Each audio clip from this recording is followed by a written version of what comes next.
자, 첫 번째 배울 개념은 continuation과 CPS라는 걸 배울 건데요. continuation은 continue랑 비슷하게 생긴 단어죠. 그래서 여러분들이 아는 continue의 연장선에 있는 명사라고 생각하시면 안 됩니다. 거의 모든 개발 용어가 그렇듯이 얘도 완전한 고유 명사입니다.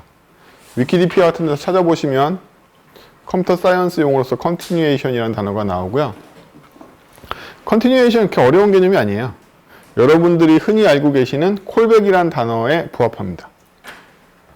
CPS는 continuation을 패스하는 스타일로 짜는 프로그래밍을 말해요.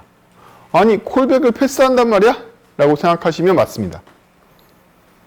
그래서 continuation이라는 개념은 continuation 자체는 콜백이지만 continuation을 돌려막기로 쓰는 개념이 되게 중요해요. 그렇죠? 그래서 continuation 실질적으로 응용하는 방법은 CPS, continuation passing 스타일이다. 전부 다 고유명사로 옛날부터 쓰던 용어예요. continuation이라는 개념이 콜백이라면 기본적으로 비동기겠네요. 전에 블러킹, non-블러킹, 동기, 비동기에 대해 설명드린 적 있죠? 없나? 없죠? 입안에서 한 적이 없구나. 자, 블러킹은 무슨 행위냐? 명령이 지나가다가 어떤 명령이 오랫동안 CPU 타임을 끌고 있는 경우를 얘기해요. 여러분들이 포문을 1부터 100까지 돌렸어요. 블로킹일까요? 아닐까요? 애매하죠? 1부터 10,000까지 돌렸어. 블로킹이 아니야. 1부터 1억까지 돌리면 블로킹인 것 같죠? 그쵸? 1부터 1000만까지는 블로킹이 아니에요. 애매하죠? 무슨 얘기냐? 블러킹, non-블러킹의 문제는 CPU 타임을 얼만큼 점유하냐의 문제인데 여러분들이 단 한 줄의 콘솔 로그만 찍어도 사실은 블로킹을 하는 거죠. CPU 타임을 적어도 사용합니다. 그렇지만 우리가 일반적으로 상대적으로 보고서 블러킹, non-블러킹 판별하는 거죠. 아, 이 정도 시간이면 블러킹 당했어 라고 판정하는 건 그때 상황마다 다릅니다. 여러분들이 실시간 항공 관제 시스템 운영하고 있으면 2초만 블러킹해도 비행기가 충돌하겠죠. 대참사가 일어난단 말이에요. 얘네들은 0.1초만 넘어가 다 블로킹을 봐야겠죠? 그쵸? 여러분들이 그냥 업무용 프로그램이야. 배치 돌리는데 하루에 2번씩 돌아요. 얘네들이 막 한 번 처리되고 SQL 한 번 도는데 1시간씩 걸리는데 그걸 블로킹을 볼 거냐? 아, 이거 잘 도네. 이렇게 볼 거 아니에요. 그쵸? 굉장히 다르다. 따라서 어떤 행위가 블로킹이냐 non-블로킹이냐는 상대적이다. 사실은 모든 노이만 머신의 명령은 다 블로킹이다. 그렇지만 우리가 어떤 기준을 정해서 상황에 맞춰서 이 정도 시간이 끝나면 우리는 이거는 블로킹 함수로 볼래, non-블로킹으로 볼래 이렇게 보는 거죠. 그에 비해서 동기, 비동기는 전혀 다른 얘기죠. 동기는 영어로 싱크고 비동기는 어싱크인데 한국말 동기, 비동기가 나오면 잘 헷갈리죠. 싱크, 어싱크는 여러분들이 알고 계시는 그 단어가 아니에요. 컴퓨터 사이언스에 나오는 용어입니다. 싱크라는 건 노이만 머신이 메모리에 적재되어 있는 명령을 순서대로 빼서 실행하는 행위가 싱크라고 그래요. 그럼 이 행위에 따르면 싱크 로직이라는 건 프로그램에 적재되어 있는 순서대로 해소돼가는 걸 얘기하겠네요. 이게 바로 싱크 로직이에요. 그에 비해서 어싱크는 싱크가 아니라는 뜻인데 싱크가 아닌 이유는 뭐죠? 명령이 적재된 순서대로 실행되지 않기 때문이야. 여러분들이 콜백 함수 A를 먼저 선언했어요. 그리고 B라는 함수한테 콜백 함수를 넘겨줬어. 그러면 로직상으로 원래 A가 먼저 실행되면 B가 실행돼야 되잖아. 하지만 B가 실행된 이후에 이 안에서 콜백 A를 호출했단 말이지. 명령에 적재되어 있는 순서대로 실행되지 않고 여기저기 점프해 다니면서 실행하게 되는 거죠. 이게 바로 어싱크. 어싱크라는 건 메모리에 적재되어 있는 명령의 순서가 아니라 프로그램이 임의의 순서대로 메모리에 적재되어 있는 명령들을 꺼내서 쓰는 행위를 얘기해요. 그렇다면 이 두 개는 별개니까 두 개의 조합으로 네 가지 경우가 나오는 거죠. 싱크이지만 블로킹이냐 non-블로킹이냐, 어싱크이지만 블로킹이냐 non-블로킹이냐 이렇게 나오는 거죠. 그러면 싱크이면서 블로킹인 건 무조건 헬이죠.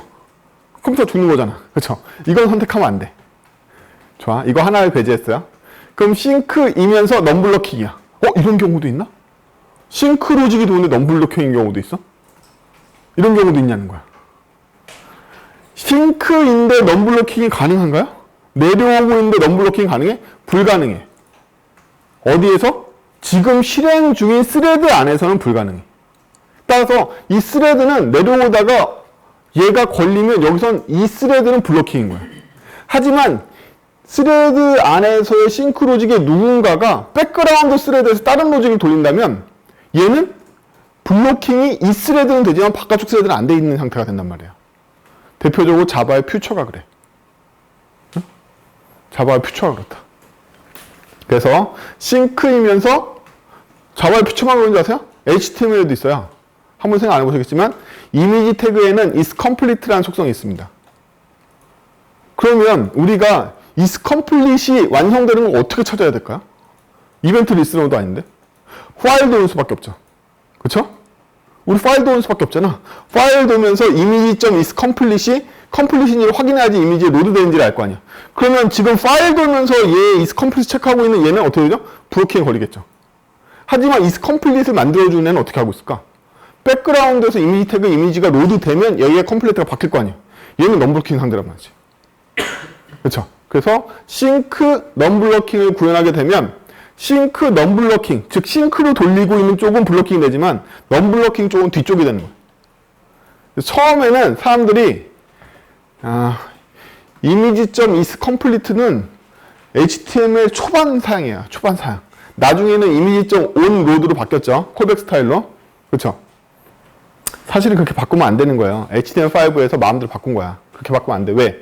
원래 모든 돔 엘리먼트의 onload는 문서에 돔이 올라올 때를 의미한단 말이야. 근데 이미지 태그 한정으로 이미지가 로딩될 때라는 뜻으로 바꿔버렸어. 누가? 구글이 바꿨어.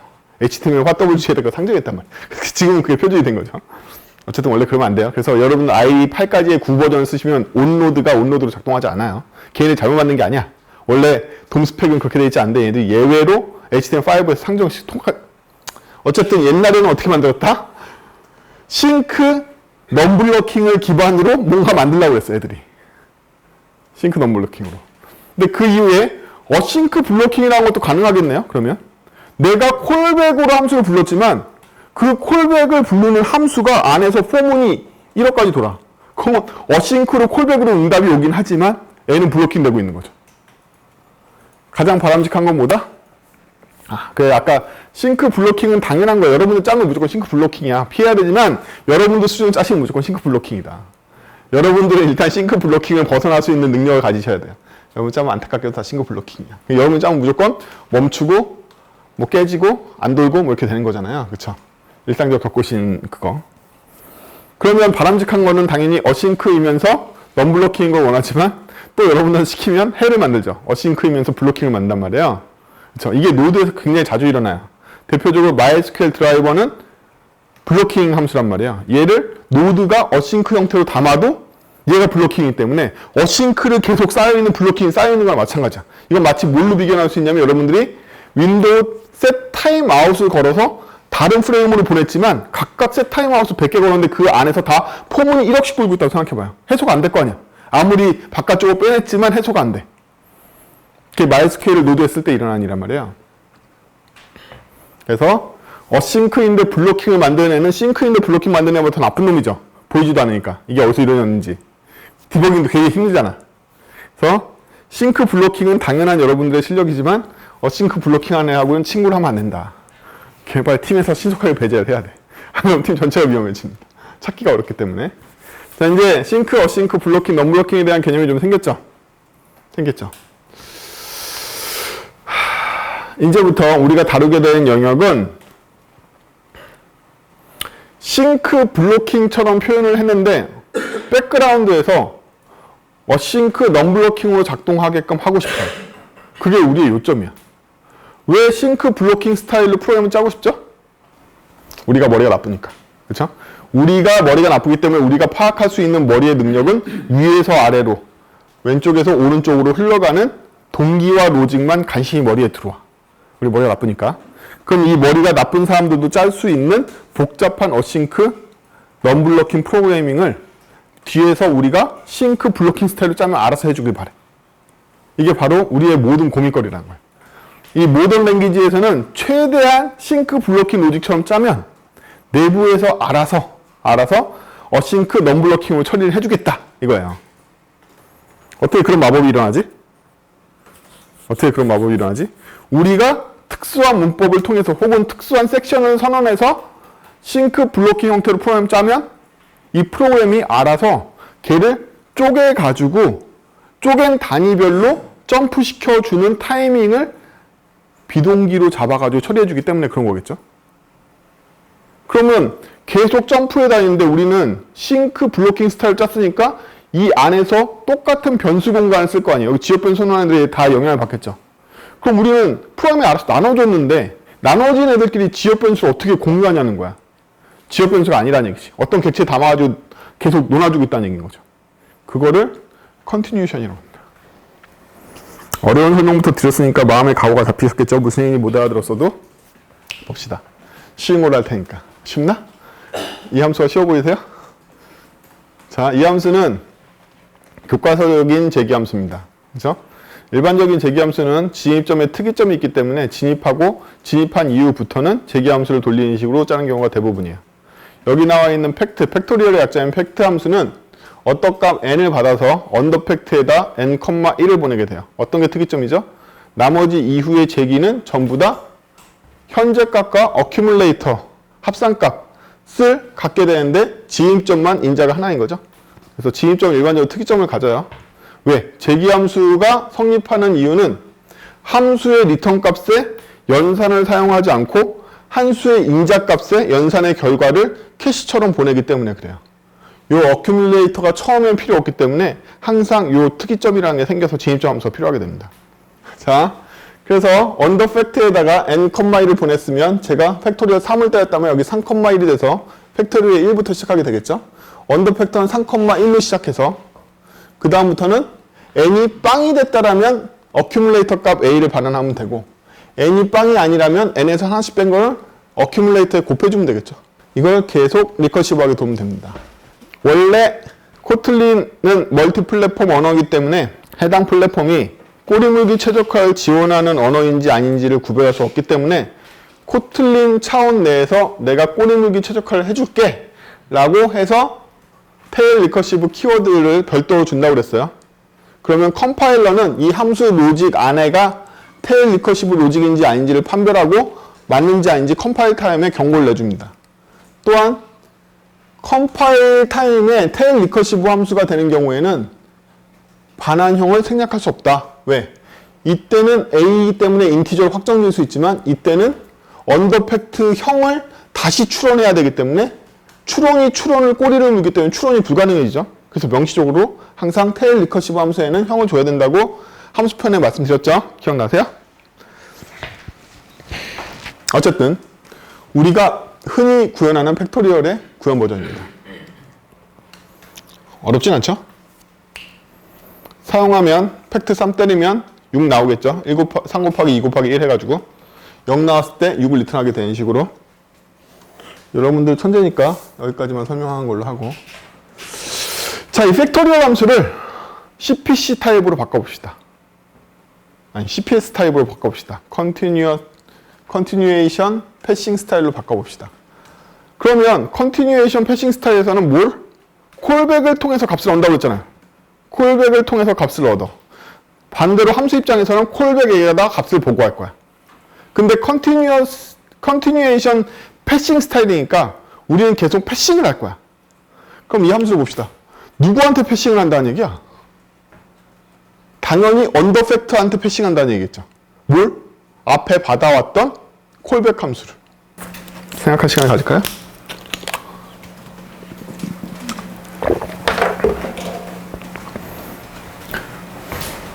자, 이제는 팩트 CPS 버전을 보면 아까는 n만 받았는데 이제는 콜백이 필요해졌죠.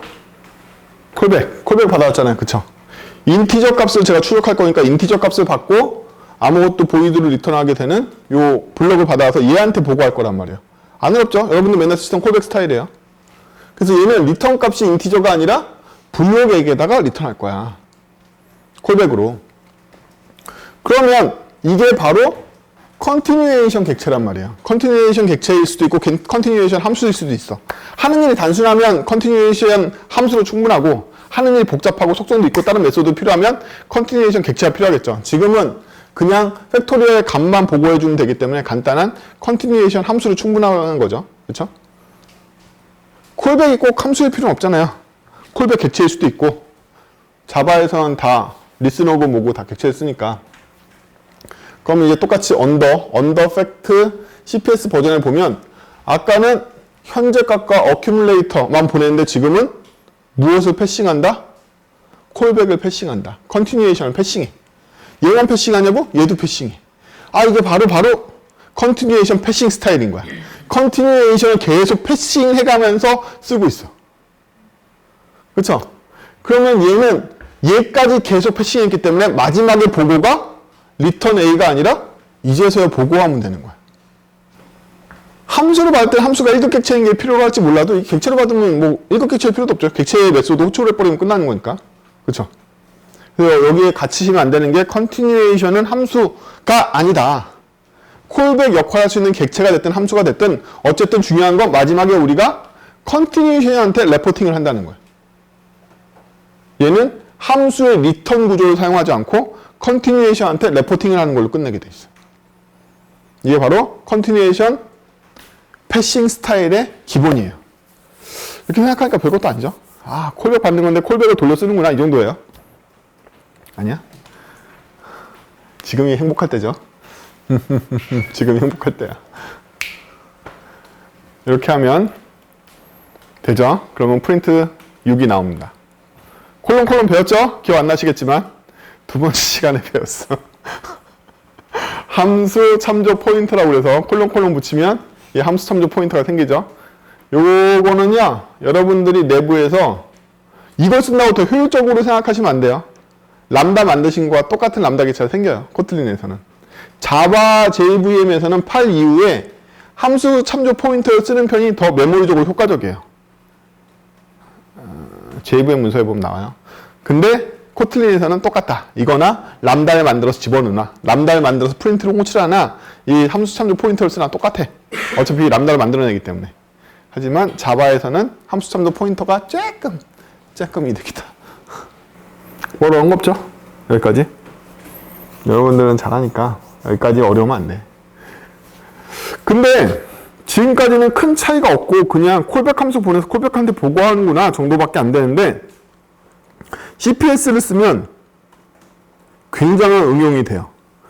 가장 많이 사용하는 응용 범위는 예외입니다. 예외. 그 전까지 여러분들은 예외가 일어나면 언어적인 시스템의 예외를 사용할 수밖에 없어요. 트라이 캐치겠죠? 근데 CPS 스타일에서는 예외도 레포트로 받으면 그만이야. 그쵸? 그래서 나의 범위 내에서 처리가 돼. 자, 팩토리얼 버전의 스로우를 봅시다. 팩토리얼은 본리 마이너스 값이 들어오면 예외 처리되기 때문에 아까와 달라진 점은 팩토리얼 스로우에 보면 0 언더일 때 스로우 하는 로직이 달렸죠. 그쵸? 요게 아까랑 달라진 점이죠. 요것만 달라졌는데 코틀린이 이 스로우 조건에 대한 예외 처리를 테일 리커시브 조건으로 인정 안 해줘요. 그래서 테일 리커시브를 못하게 돼요. 이렇게 되면. 테일 리커시브 조건은 언어마다 다릅니다. ES6에 명시되어 있는 걸 보면 ES6가 인정하는 테일 리커시브는 리턴에 사망 연산자 그리고 일반적인 함수 리턴 그 다음에 후위 연산자 뭐 이런 것들 OR, AND 이런 걸로 하나만 연산하면 되는 애들 뭐 이런 것들은 인정해 주거든요. 테일 리커시브 조건으로. 근데 스로우는 얘는 인정 안 하고 있죠. 그 언어마다 테일 리커시브 컨디션에 대해서 판별하는 기준을 대부분 명시해놔요. 코틀린은 이제 명시하는 기준이 단일값 리턴이나 함수 호출에 대한 거나 아까 보여드렸던 if로 끝나거나 횡이 전부 다 값으로 매칭될 때나 뭐 이런 걸로 조건이 한정돼 있어요. 언어마다 테일 리커시브 조건들이 다 달라가지고 여러분들이 좋아하시는 언어가 있으면 테일 리커시브 항목에 가서 무엇을 인정하는지를 확인해 봐야지 테일 리커시브를 쓸 수가 있어요. 어쨌든 코드 안 어렵죠. 0일 때는 아까랑 똑같이 A 리턴하고 S일 때는 팩트에서 어큐뮬레이터에다 곱하고 N 하나 까주는 거고 단지 0이 아닐 때 스로우를 던지는 것만 추가된 로직이죠. 이제 우리는 이렇게 하면 마이너스 3을 보냈기 때문에 여기에 invalid value라고 해서 마이너스 3 찍히겠죠. 그렇죠? 이게 바로 언어 구조를 이용한 예외 처리예요. 자, 언어 구조를 이용한 예외 처리다. 언어 구조를 이용한 예외 처리는 왜 나쁠까요? 왜냐하면 예외라서. 예외가 왜 나쁜데? 예외라는 건 특정 예외 감시 블록이 모든 머신의 프로그램 명령을 감시하다가 잘못된 CPU의 출력을 감지하는 로직이 다 타게 되는 거죠. 예외라는 건 원래 그런 거예요. 정상 로직은 프로그램에서 명령 하나씩 꺼내서 실행해서 다시 프로그램 넣으면 되는데, 예외 로직 구간을 설정하게 되면 이 구간에서는 이제부터 명령이 들었다 나올 때 잘못 나오는 거 계속 감시하고 있다가 딴 데로 보내줘야 된단 말이에요. 무조건 과부하 걸린다. 예외라는 건. 예외는 좋지 않아. 게다가 예외는 if 문처럼 조건 분기를 하게 되죠. 그렇죠? 예외의 더 큰 문제는 예외 안에서 또 예외가 생기면 어떻게 할 건데, 프린트 LL이 또 예외를 일으켰어. 끝없는 예외 처리의 가능성이 있죠. 그렇죠? 그래서 예외는 굉장히 안 좋아요. 그래서 코틀린에서는 어떻게 했다? 반드시 캐치해야만 하는 예외 자체를 없애버렸다. 그거 말씀드렸죠? 자바에서는 캐치해야만 하는 예외가 있고 아닌 예외가 있어요.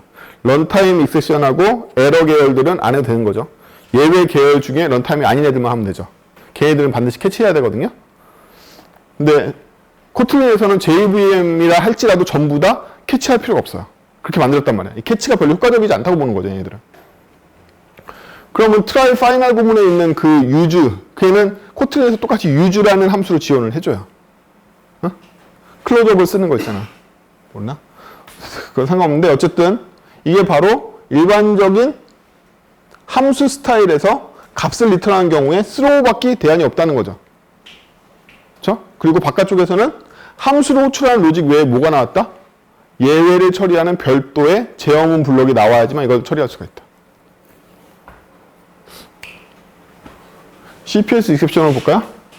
CPS 익셉션은 그냥 예외도 레포트의 한 종류일 뿐이야. 그렇죠? 예외도 레포트의 한 종류일 뿐이야.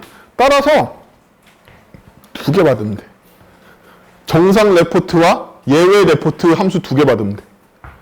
안 주면 아무 일도 안 할래. 이렇게 하면 되죠. 이거 중괄호 이거에 해당되는 빈 람다인 거죠. 아무 일도 안 하는 람다. 응? 안 주면 아무 일도 안 할 거고, 주면 내가 예외 일어났을 때 여기다 보고해 줄게. 그래서 이 로직에서는 EX한테 보고하면 돼. 그쵸? 정상 보고는 블록한테, 예외 보고는 EX한테. 그리고 CPS, 패싱은 둘 다. 둘은 내 거 아니야. 그쵸? 그래서 간단하게 처리가 되죠. 이 정도면 됩니다. 정상일 때는 앞에 프린트에 올 테고, 예외 발생하면 뒤에 프린트에 오겠죠.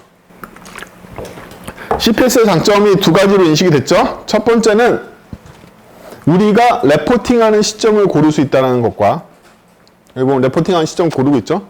두 번째는 예외를 포함한 기존의 제어문이 관여했던 부분도 다 CPS 객체 내에서 해결할 수 있다. 컨티뉴에이션 객체 안에서 메소드로 해결할 수 있다. 그러면 지금까지 배웠던 CPS에 대해서 기억을 다 하신 다음에 드디어 컨티뉴에이션과 시퀀스 시스템으로 넘어가도록 하겠습니다. 지금 만들었던 가장 간단한 컨티뉴에이션 시스템이었죠. 여러분들 얼굴에서 자신감이 보이니까 본격 컨티뉴에이션으로 넘어갑시다. 자, 제가 만든 컨티뉴에이션을 볼까요? 아까는 함수였지만 이 컨티뉴에이션에는 리줌하고 컴플리트란 두 개의 메소드를 제공하고 있습니다. 그래서 이 메소드를 보면 이 컨티뉴에이션이 컴플리트 됐는지 안 됐는지를 나타내고 있고, 컨티뉴에이션의 결과값 리절트를 나타내고 있죠. 마지막으로 컨티뉴에이션의 상태가 부를 때마다, 리줌할 때마다 증가시키게 하고 있어요. 그럼 이 컨티뉴에이션 객체는 리줌을 부를 때마다 상태값이 증가하게 될 테고, 얘한테 리줌 시킬 때마다 온 값을 결과값으로 계속 갱신해 주겠죠. 마지막으로 컴플리트 할 때 결과값이 되면 걔가 최종 결과값이 될 거예요. 오케이? 그리고 리절트는 바깥에서도 읽을 수 있으니까 리줌에서 썼으면 그 다음번에선 컨티뉴에이션에 있는 리절트를 읽어보면 마지막 리줌이 준 값을 기억하고 있겠죠. 컴플리트 테스트도 마찬가지로 마지막 준 값을 기억하고 있겠죠. 안 어렵죠? 이름을 컨티뉴에이션에 붙여놔서 그렇지 일반적으로 우리가 알고 있는 클래스예요. 자, 이 컨티뉴에이션을 사용하는 함수를 만들어 봅시다.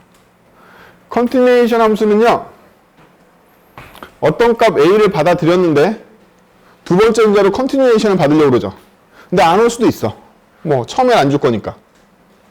이 상태로 시작을 하면 런에서 이제 실행할 건데, v 값이 코틀린에서는 변수를 선언하자마자 할당해야 하긴 하지만 지역 변수에서는 이때 할당하지 않고 아래 컨텍스트에서 반드시 할당된다는 걸 보장한다면 컴파일러가 이걸 알아차려요.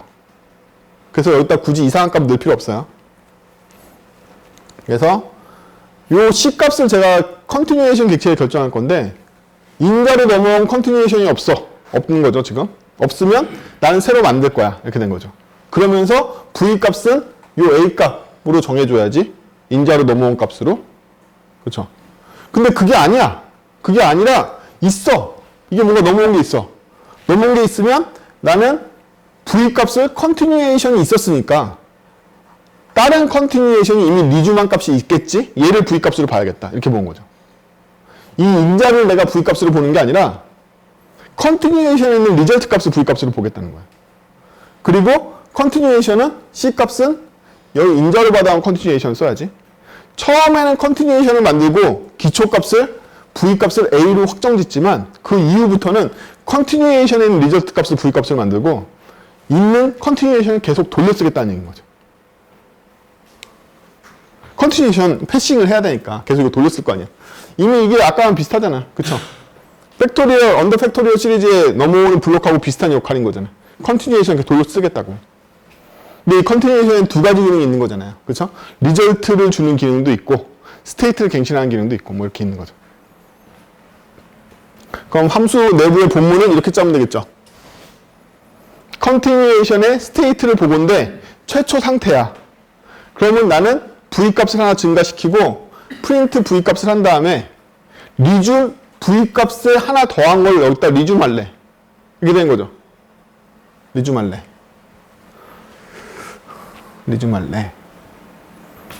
그러면 컨티뉴에이션이 갱신됐겠죠. 리줌되면서. 그리고 나서 다시 컨티뉴에이션 1을 호출할 때 지금 만들어진 여기 C 값을 리턴하고 있는데 컨티뉴에이션을 리턴해주고 걔와 함께 호출한다면 1로 들어오게 됐어요.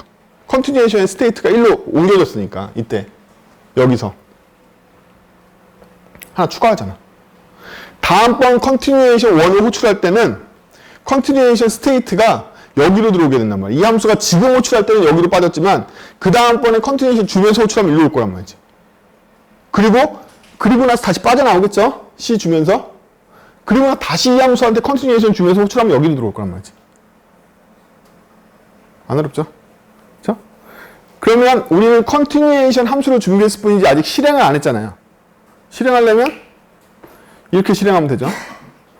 최초에 컨티뉴에이션 3을 호출하면 결과값으로 컨티뉴에이션 객체를 하나 받게 되는 거죠.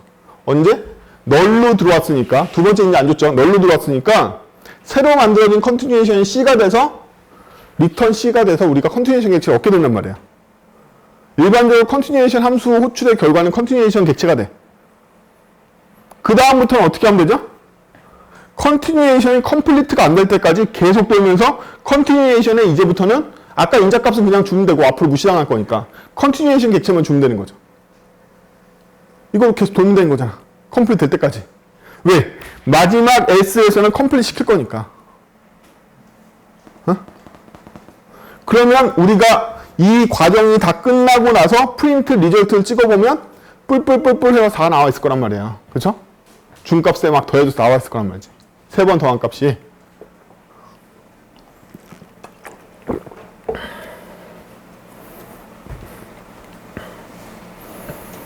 아까는 제가 제기함수 짰는데 제기함수를 푼 것뿐이죠. 하나씩 더해주는 제기함수를 그냥 풀어버렸죠.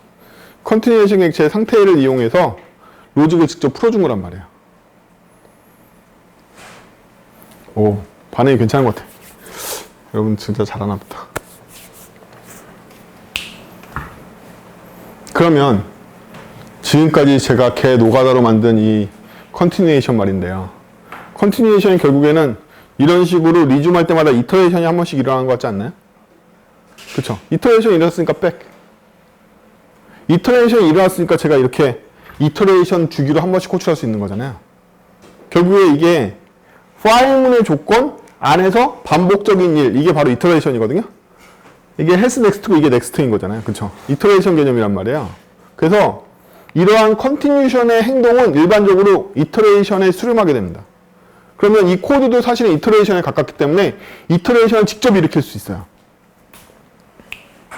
그래서 이러한 컨티뉴에이션을 쓰고 있는 코드의 분할을 자동으로 만들어준 애가 코틀린에서 고유명사 시퀀스인 거예요.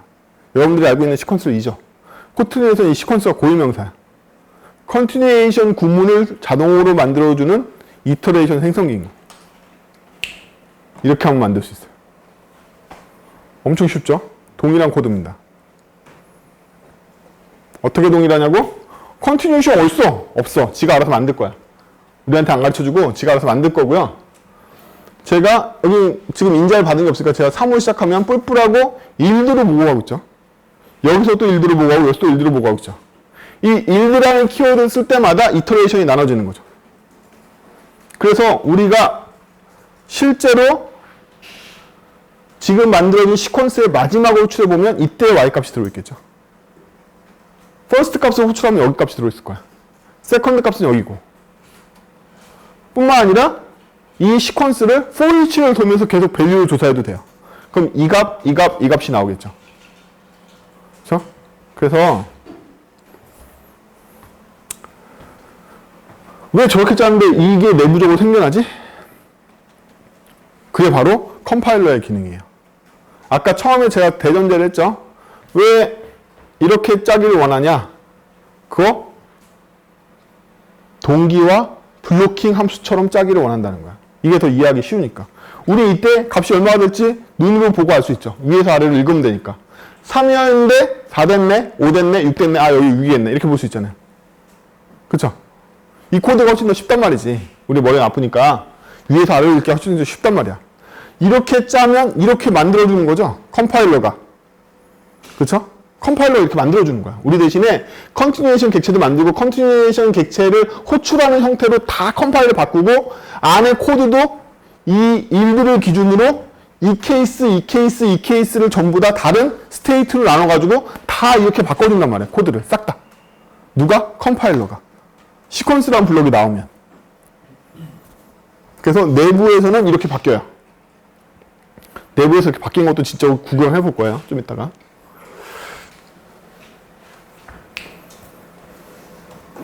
그러면 컴파일러는 시퀀스라는 함수에 무슨 비밀이 있어가지고 이걸 나눌 수 있느냐? 그렇지 않다는 거예요. 실제 이 시퀀스는 시퀀스 컨텍스트라는 애를 갖고 있는데 시퀀스 컨텍스트에 있는 메소드 일들을 제가 호출한 거란 말이에요. 이게 수신함수이기 때문에 이 수신함수가 컨텍스트를 뭘 받아들이냐면 시퀀스 컨텍스트라는 걸 받아들여. 시퀀스 컨텍스트에 있는 메소드 중에 일드라는 애가 있기 때문에 저희가 저 안에서 일드를 쓸 수 있는 거예요. 사실은 디스점 일드인 거죠. 오케이? 일드라는 함수를 보면 value t를 봤는데 이 전체 구문에서 굉장히 중요한 구문이 어디냐면 여기야. suspend, coroutine, unintercepted or return 이라는 이 함수 있잖아요. 이거. 이 함수가 인자로 람다 하나를 봤는데 이때 주어지는 요 인자 얘가 누구냐면 continuation이야. 이 continuation이야. 그렇다는 얘기는 뭐냐면 일드 할 때마다 suspend coroutine이라는 걸 나눠준다는 거야. suspend coroutine. 이때 나오는 suspend라는 단어가 뭐냐 하면 바로 이런 하나의 섹션을 의미한단 말이야. 한 번에 이 코드를 실행하지 않고 중간에 분할해서 나눠줘야 되는 지점을 suspend라고 부른단 말이지. 그러면 coroutine은 뭐냐고? 이 함수는 사실 이때 한번 리턴됐고 이때 한번 리턴되고 이때 한번 리턴된 거죠. 심지어 리턴한 다음에 그 다음부터 실행은 여기서부터 되죠. 여기서부터 되지 않고. 일반적인 함수들은 처음부터 실행해서 끝에서 끝나잖아요. 근데 코루틴이라는 형태의 함수들은 중간부터 중간에 리턴할 뿐만 아니라 중간부터 다시 시작해서 또 중간에 리턴하고 또 중간부터 시작해서 중간에 리턴할 줄 알게 된단 말이죠. 왜? 이런 식으로 코드가 바뀌니까. 그쵸? 그러면 이렇게 섹션이 구분된단 말이지. 이거 하나하나에 이때 일어난 일을 우리가 뭐라고 부르냐면 전문적인 용어로 서스펜드라고 불러. 이 함수가 끝까지 실행되지 않고 여기서 멈춘다는 거야. 중간 리턴 때 멈춰. 그러고 나서 어떻게 하죠? 서스펜드 된 걸 다시 재개해. 이걸 리줌이라고 불러.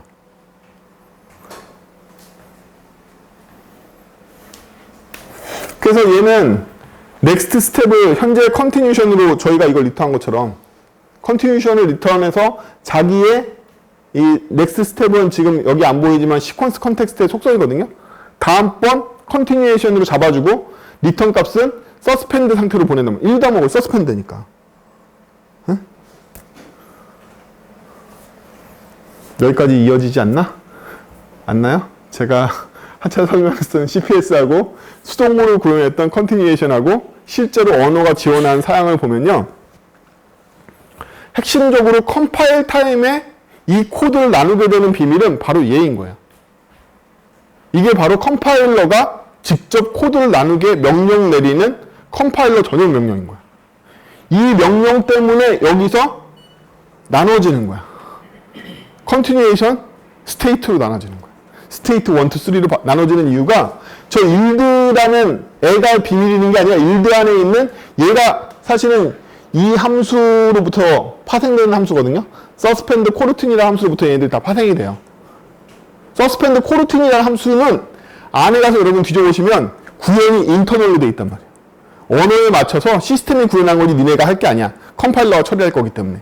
이거야말로 컴파일러한테 우리가 명령을 내리는 거야. 이 지점을 기준으로 여기를 분할시켜. 라고. 여기가 바로 서스펜드 포인트야. 라고. 그래서 일드가 나올 때마다 서스펜드 포인트를 컴파일러한테 시켜서 분해를 시키는 거야. 그리고 그때마다 뭐가 생긴다? 내가 분할하자마자 컨티뉴에이션이 생긴단 말이지.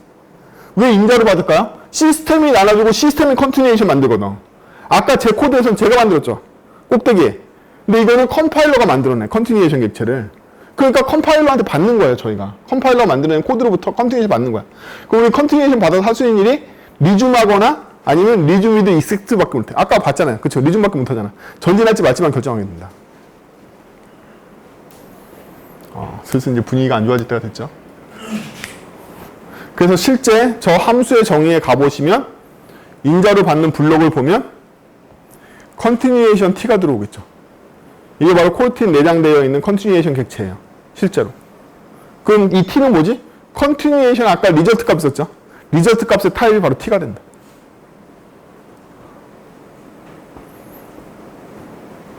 너무 점프하나? 제가 만든 구현체하고 시스템이 만들어주는 일드 구현체하고 안 비슷한가요? 대략 비슷할 것 같은데. 그래서 시퀀스도 만든 상태에서 실행되지 않아요. 그쵸? 저도 아까 컨티뉴에이션 1을 만들었지만 실행하지 않았고 저 밑에서 파일문을 제가 실행한 거잖아요. 그쵸? 그런 것처럼 얘도 시퀀스가 만들어진 것 뿐이지 아직 실행되지 않았어. 실행하려면 여기서 한 칸 한 칸 실행해줘야 돼. 제가 지금 라스트만 실행해서 라스트 것만 얻은 거지 사실은 하나하나 다 실행해줘야 된다. 그러면 시퀀스의 원리가 일드에 있고 일드의 원리는 서스펜드 코르틴이라는 컴파일러 전용 호출 함수를 부름으로써 일어난다 라는 걸 알았죠. 갈 길 뭔데. 자, 그러면 우리가 지금까지 배웠던 시퀀스 시스템을 이용해서 코라는 걸 만들어 봅시다. 코는 일반적으로 코르틴 시스템들이 적용되어 있는 많은 곳에서 수동으로 실행 함수를 만들 때 쓰는 기법이에요. 여러분 자바스크립트에는 지금 이 시퀀스와 똑같이 생긴 제너레이터라는 녀석이 있습니다. 들어보신 적 있어요? ES6에는 제너레이터라는 녀석이 있는데 이 제너레이터라는 녀석이 정확하게 지금 봤던 시퀀스하고 똑같은 일을 해요.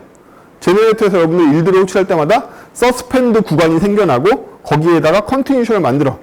단지 걔네들은 우리한테 컨티뉴션 제어권을 직접 주지는 않아. ES6에서는. 하지만 이 코틀린의 코르틴 시스템에서는 컨티뉴션 제어권을 우리한테 준단 말이야. 인터페이스 자체가. 그것만 차이점이 있는 거야. 그래서 여러분들 제너레이터에서는 일들을 원하는 타이밍에 할 수 없죠. 그쵸? 왜? 제너레이터에서는 동기 로직 안에서 일들을 넣을 수 있을 뿐이지 이 안에서 아작스 콜백에 일들을 하고 이런 게 안 되잖아요. 응? 머릿속에 떠올려봐. ES6의 제너레이터가 있는데 ES6 제너레이터에서 일들을 아작스 콜백에다 일드하고 이런 거 안 되잖아요. 동기와 로직 일드밖에 안 된단 말이야. 응? 왜냐하면 우리가 일들을 할 때 컨티뉴에이션에 대한 제어권이 없이 일드하는 타이밍에 무조건 컨티뉴에이션이 리즘이 되기 때문에 그래요. 그래서 ES8에서는 어싱크 어웨이트하고 제너레이터를 결합해서 일드 타이밍을 미룰 수 있는 어싱크 제너레이터라는 애가 있어요. 걔를 이용하면 얘와 동등한 스펙을 구현할 수 있어. 방금 봤던 시퀀스랑. 어쨌든 이러한 제너레이터 자체를 그냥 실행하면 일들을 저희가 무조건 일어나게밖에 못한단 말이야. 그래서 넥스트를 하는 시점을 조정하고 싶어. 원하는 타이밍에. 즉 제너레이터 안에 코드는 조정할 수 없지만 제너레이터 바깥에서 제너레이터를 이터레이션을 돌리는 코드를 원하는 타이밍에 이터레이션을 할 수 있단 말이지. 이게 바로 코어의 원리야. 코르틴의 코어의 원리야. 그러면 이런 식으로 만들어져 있는 코르틴 코드의 양방향 통신 인터페이스를 갖고 있는 언어가 있고 단방향 통신을 갖고 있는 언어가 있어요. 방금 우리가 시퀀스를 봤을 때 시퀀스 일드에다 괄호치고 값을 주었죠. 그렇다는 얘기는 함수 내부에서 외부의 리절트를 출력할 수 있다는 얘기죠. 그러면 시퀀스 안과 밖을 봤을 때 안에서 바깥으로는 값이 갈 수 있잖아요. 그렇죠? 근데 밖에서 안으로 값을 줄 방법이 없다. 단방향이기 때문에 그래요.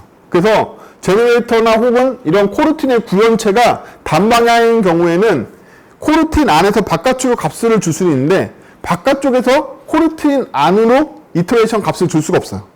그에 비해서 ES6에 있는 제너레이터는 일드로 받고 넥스트에다 괄호 열고 값을 줄 수가 있단 말이에요. 그렇게 되면 여기에서 쓸 수 없는 문법인 A는 일드 3 이런 게 된단 말이야. 일드로부터 값을 받을 수가 있어요. 얘는 양방향 통신을 한단 말이야. 바깥에서 제너레이터 안으로 인자를 여러 번 보낼 수 있는 거죠. 지금은 얘는 즉 일드 상태에서는 통신이 안 되기 때문에 최초 함수의 인자는 받을 수 있지만 얘가 안에 있는 코르틴 이터레이션에서는 중간에 인자를 받을 수가 없는 거예요. 근데 우리는 중간에 얘를 대화를 하려면 대화를 할 수 있게끔 하기 위해서 요 리절트라는 애가 양방향 통신을 위해서 안에 인자로 들어오고 그 다음에 기본적인 타겟을 프라미스로 지정할 거란 말이에요. 몰라, 구현해. 자, 시퀀스를 봅시다. 시퀀스에서 최초의 스테이트를 탄생시켰어요. 스테이트는 현재 리절트 값이 땡땡이고 여기는 레이트 이니셜라이즈니까 현재는 널이겠죠. 나중에 들어와야 되는 거죠. 그쵸? 자, 이제 우리가 윈도우 패치는 프라미스 객체를 리턴하죠. 윈도우 패치에다가 a.text라는 텍스트를 날릴 거야. 그러면 얘가 전체적으로 어떤 프라미스다? 프라미스 리스판스 객체를 주는 프라미스란 말이에요. 여기까지가. 얘를 제가 타겟으로 줬죠. 타겟이 뭘 받는다? 프라미스 리스판스를 받는단 말이야. 오케이? 그래서 S 타겟을 주고 얘를 일드로 S를 보내버렸죠. 일드로 스테이트 객체 그 자체를 보냈단 말이야. 그럼 얘가 해소되고 난 다음에야 여기로 오겠죠. 다음번 리즘 때. 오케이? 다음번 리즘 때 보면 이번엔 다시 윈도우 패치를 쓰는데 이때는 S는 리절트를 받아오죠. 이거 외부에서 인자를 받아온 거와 똑같은 거지. 이걸 통해서 이터레이션 사이에 대화를 할 수 있게 되는 거죠. 바깥쪽에서는 S 객체를 받아왔으니까 S 객체의 리절트 값을 갱신하는 걸로 코르틴 안쪽에서 바깥쪽의 값을 얻어올 수가 있단 말이에요. 양방향 통신이 안 되는 이런 코르틴 시스템에서는 직접 양방향 통신을 위한 메모리 공간을 갖고 있는 객체를 외부에다 출력해줘야지만 그 객체의 속성을 이용해서 얘가 다시 이용할 수가 있어. 그래서 일드로부터 리턴 값을 받지는 않았지만 SA는 속성으로 받아올 수가 있단 말이에요. 이렇게. 그렇죠? 그래서 이걸 다시 타겟을 놓고 또 일드를 때렸더니 결과적으로 SM 리절트를 반환하면 되겠죠? 그럼 이게 이 안쪽 사정이야. 안쪽 사정이고 우린 실제로는 이 시퀀스를 이용하는 코어 함수를 만들고 싶은 거죠. 이렇게.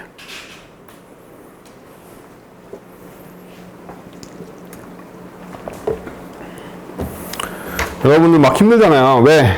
아까도 말했지만 우리 머리가 나쁘기 때문에 여러분 개개인의 머리가 나쁘는 게 아니라 인류가 머리가 나쁘기 때문에 동기적으로 블로킹 함수밖에 생각이 안 나. 근데 벌써 점프하고 날아다니니까 막 죽을 것 같잖아요. 그쵸? 이게 바로 저런 시퀀스 같은 문법을 지원하려고 그러는 이유야. 언어에서. 힘드니까.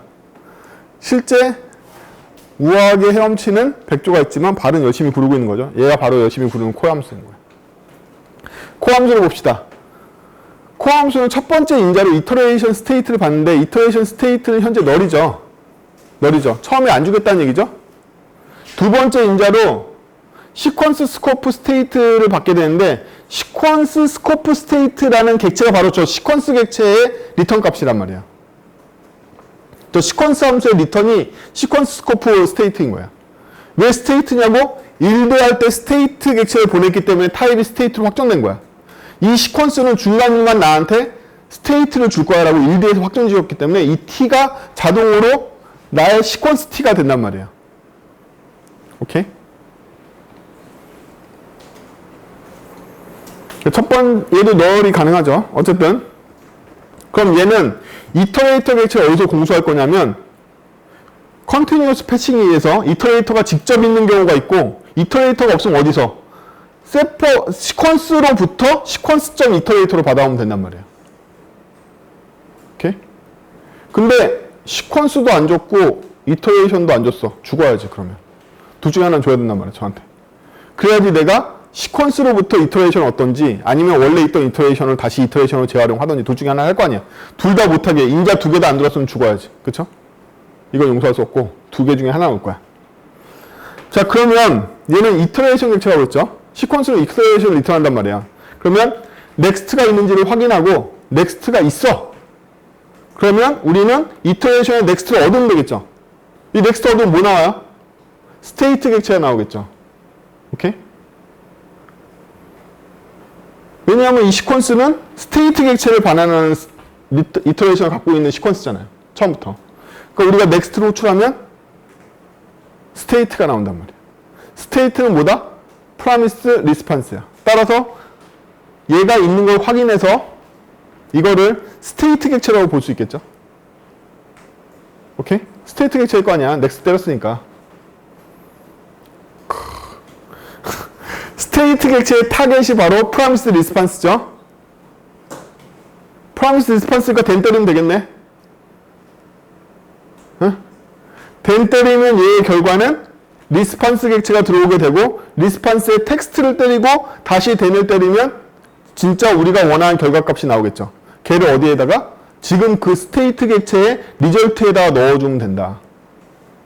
따라서 통신했던 값이 우리한테 들어오게 되는 거죠. 그리고 나서 다시 코에 이번에는 이터레이션을 주면 돼.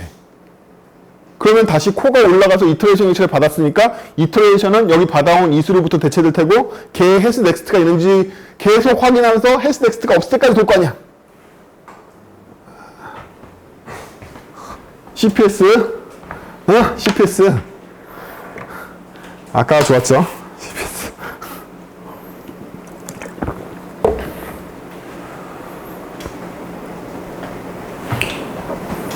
실제로는 이렇게 사용하면 되겠죠?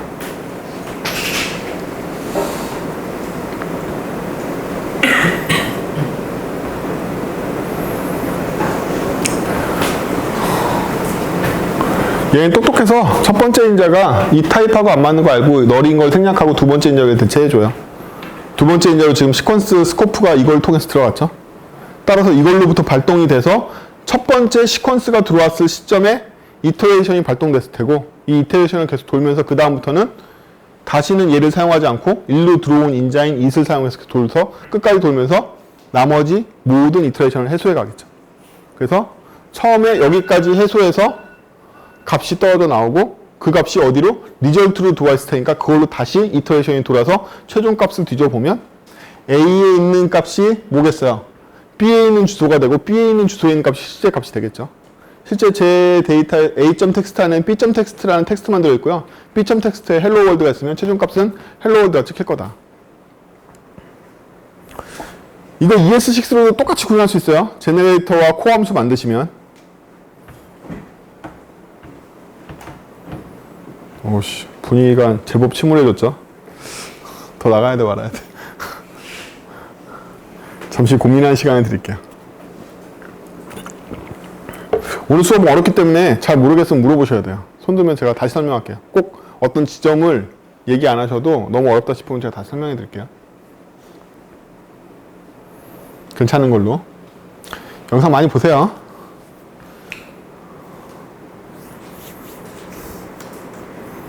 방금까지가 되게 쉬웠죠?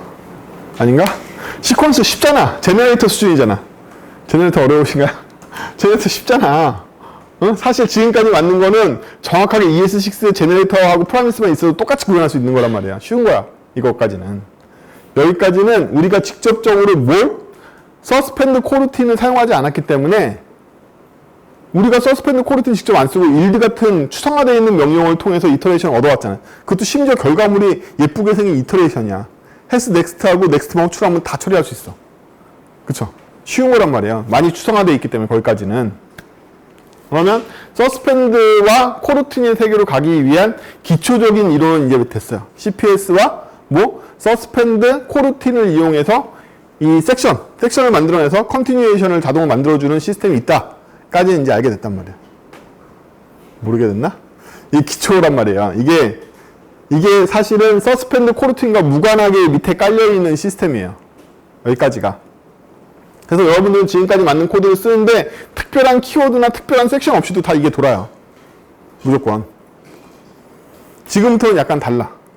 이 기저 시스템을 이용해서 어싱크 제너레이터처럼 비동기로 실행되지만 섹션 구분을 자동으로 컴파일러한테 의뢰해서 구문들을 만들어내는 일종의 닉네임들과 여러 가지 니모닉으로 이루어져 있는 시스템을 새로 얘네들이 제안한단 말이에요. 그때의 제안을 이해하려면 여기 이 생태계에 등장하는 모든 등장인물을 다 알아야 돼. 얘네들은 결국에는 뭘로 번역된다? 아까 봤던 시퀀스와 리즘으로 다, 컨티뉴에이션 리즘으로 다 번역이 될 거야, 대기는. 근데 그건 안에 깊숙이 감춰져 있고 이걸 추상화해서 추상화한 객체끼리의 통신으로 그 위에 층을 만든 거예요. 그래서 지금까지 설명한 거는 이 위에 층들이 결국엔 밑에 다 깔리고 나면 걔로 바뀐단 말이에요. 바뀌긴 바뀌어. 근데 이 위에서는 전혀 다른 DSL, 도메인 랭귀지로 얘를 구축하게끔 얘네들이 다른 랭귀지를 만들어 놨단 말이죠. 그래서 이걸 이해하려면 이 위쪽에 있는 언어들을 다시 이해를 해야 돼. 코틀린 코루틴 생태계에서 나오는 코루틴스라는 단어는요, 지금까지 설명했던 코루틴하고 상관없다. 고유명사다. 그냥 코틀린 코루틴이라는 게 그냥 고유명사로 생각하시면 돼요. 코루틴은 뭐였다? 여지껏 설명한 데에 따르면 서브루틴과 약간 다른 개념으로 서브루틴은 우리가 반복되는 로직이 있는 경우에 여러 번 재활용하기 위해서 함수 같은 데 가둬놓고서 호출함으로써 이 로직을 여러 번 재활용해서 사용할 수 있는 게 서브루틴이었는데 서브루틴의 특징은 뭐다? 인자가 있고 리턴 값이 있어서 서브루틴 내부가 위에서부터 아래까지 한 번에 실행되는 게 특징이었다. 그에 비해서 코루틴은 뭐였다? 일반명사 코루틴은 함수의 진입점과 리턴점은 있을지 몰라도 중간에 계속해서 빠져나오고 진입할 수 있는 일드라는 공간들이 있어서 함수의 처음 호출 외에도 여러 번 진입 나오기를 반복할 수 있는 스타일의 함수를 코루틴이라고 부른다. 코는 여러 번이라는 뜻이죠. 코워크할 때, 코오퍼레이션 할 때, 그쵸? 여럿이라는 뜻이에요. 서브루틴은 한 번만 도는 루틴인데 비해서 여러 번 들락날락거리니까 얘 코루틴이라고 부른단 말이야. 여기까지 다 일반명사 얘기야. 하지만 코틀린 코루틴은 아예까지는 아니지만 고유명사다. 잊어. 코루틴의 이 학술적인 의미를 잊어. 그냥 코틀린 코루틴 생태계를 의미한다고 생각하시면 돼요. 그래서 코틀린 코루틴이 나오면 코틀린 코루틴 패키지에 등장하는 등장인물을 다 알아야 돼. 이렇게 생각하셔야 된단 말이야. 양키 새끼들 죽여야 돼. 아무튼. 자, 코틀린 코루틴스 생태계에서 가장 핵심적인 주인공은 코루틴 컨텍스트라는 애예요. 코루틴 컨텍스트. 그럼 이 코루틴 컨텍스트는 뭐 하는 놈이냐를 알아야 돼. 코루틴 컨텍스트는 엘리먼트라는 애 컨테이너다. 이렇게 생각하시면 돼요. 코루틴 컨텍스트가 하나 있으면 여기다 엘리먼트를 짠뜩 집어넣을 수 있어. 어? 짠뜩 집어넣을 수 있다. 이것만 하면 되겠죠? 코루틴 컨텍스트라는 건 그냥 맵이나 셋 같은 녀석이야. 여기다가 짠뜩 엘리먼트를 담아놓을 수가 있다. 엘리먼트는 뭔데요? 코루틴 컨텍스트는 뭔데요? 코루틴 컨텍스트는 뭐다? 엘리먼트 컨테이너야. 끝. 어? 코루틴 컨텍스트라는 말에, 이 코루틴이라는 말에, 컨텍스트라는 말에 이렇게 휘둘리지 마. 그냥 고유명사니까. 여기, 이게 다 그냥 고유명사예요. 고유명사고, 얘는 뭐 하는 놈이다? 실체는 엘리먼트 컨테이너다. 엘리먼트의 컨테이너. 그럼 코루틴 컨텍스트에다 엘리먼트를 짠뜩 집어넣을 수 있겠네요? 끄집어낼 수도 있고, 찾을 수도 있고. 그게 끝이에요. 진짜로. 따라서 얘는 엘리먼트라는 애를 의존하고 있어요. 웃기는 점은 코루틴 컨텍스트 엘리먼트를 상속하고 있어. 소유할 뿐만 아니라. 그래서 코루틴 컨텍스트 이퀄 엘리먼트라고 얘기해도 돼요.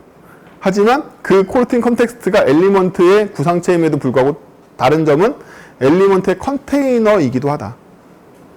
정도예요. 그러면 사실 코르틴 컨텍스트는 별로 하는 거 없죠. 그쵸? 엘리먼트 갖고 있는 것밖에 하는 일이 없잖아. 뭐 그거보다는 약간 조금 더 많은 일을 하긴 하지만 나중에 여러분들이 깊이 배워보시면 아시는 거고. 엘리먼트를 상속한 다른 형제들은 누가 있냐면 잡이라는 녀석과 디스패처라는 녀석이 있습니다. 그럼 이 디스패처는 뭐 하는 놈이냐 부터 알아본다면 이 놈이 바로 아까 우리가 만들었던 시퀀스가 아니라 뭐? 코어 함수에 해당되는 실행기예요. 얘가 바로 실행해주는 놈이야. 우리가 뭔가 아까 만들었던 시퀀스가 있다면 그 시퀀스를 실행해주는 코어 함수가 필요했잖아요. 그쵸? 이터레이션 돌면서 누군가 실행해줘야 될 거 아니야? 그 실행기에 해당하는 애가 바로 디스패처다. 근데 이 디스패처도 엘리먼트를 상속받았어요. 그렇다면 벌써 감이 오죠? 코르틴 컨텍스트는 실행기인 디스패처도 소유하고, 이렇게 따지니까 잡이 뭐다? 아까 시퀀스가 만들어준 이터레이션 객체 하나하나가 잡이구나. 라고 도달할 수 있지 않을까요? 따라서 얘는 시퀀스 마냥 여러 개의 이터레이션 객체들을 소유하고 그걸 실행하는 코어 함수 대신에 디스패처를 소유하는 녀석이라고 볼 수 있겠네.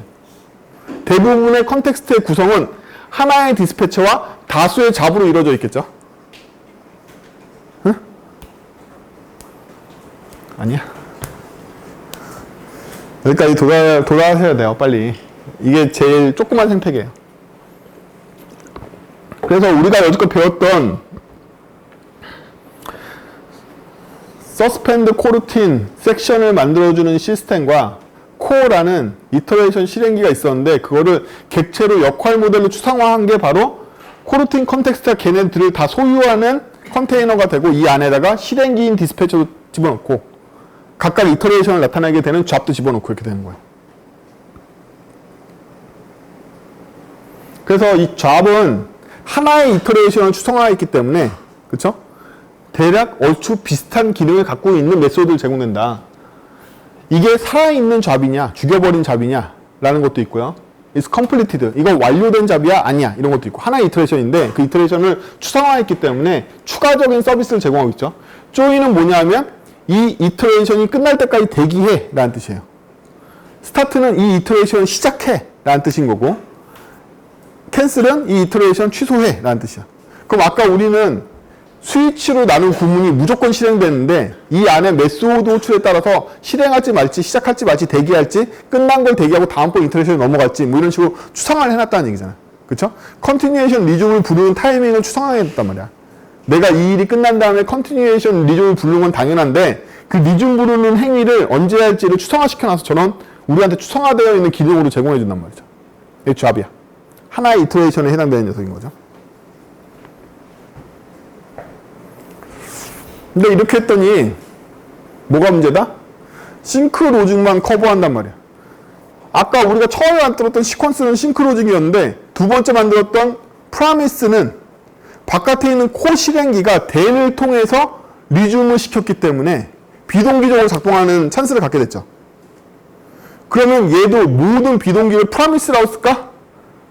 아니야. 얘가 말하는 비동기 객체의 스타일이 있겠죠. 그렇죠? 자바에서는 프라미스와 비슷한 비동기 추상 객체를 completed future라고 부르는 녀석이 있어요. 시스템적으로 제공해주는. 언어도 여러 가지가 있습니다. 근데 우리가 쓰고 있는 프라미스는 프라미스 A+라는 규격인데 얘는 사실 제이콜이 지정해서 만든 객체를 이용해서 표준 상정이 된 녀석이에요. 제이콜이 이거 만든 놈이 천재인 거지. 제이콜이가 처음 만들어졌을 때 얘가 프라미스 A+ 전에 만들었던 스펙이 뭐냐면 아시는 분? 디퍼드라는 녀석이 있어요.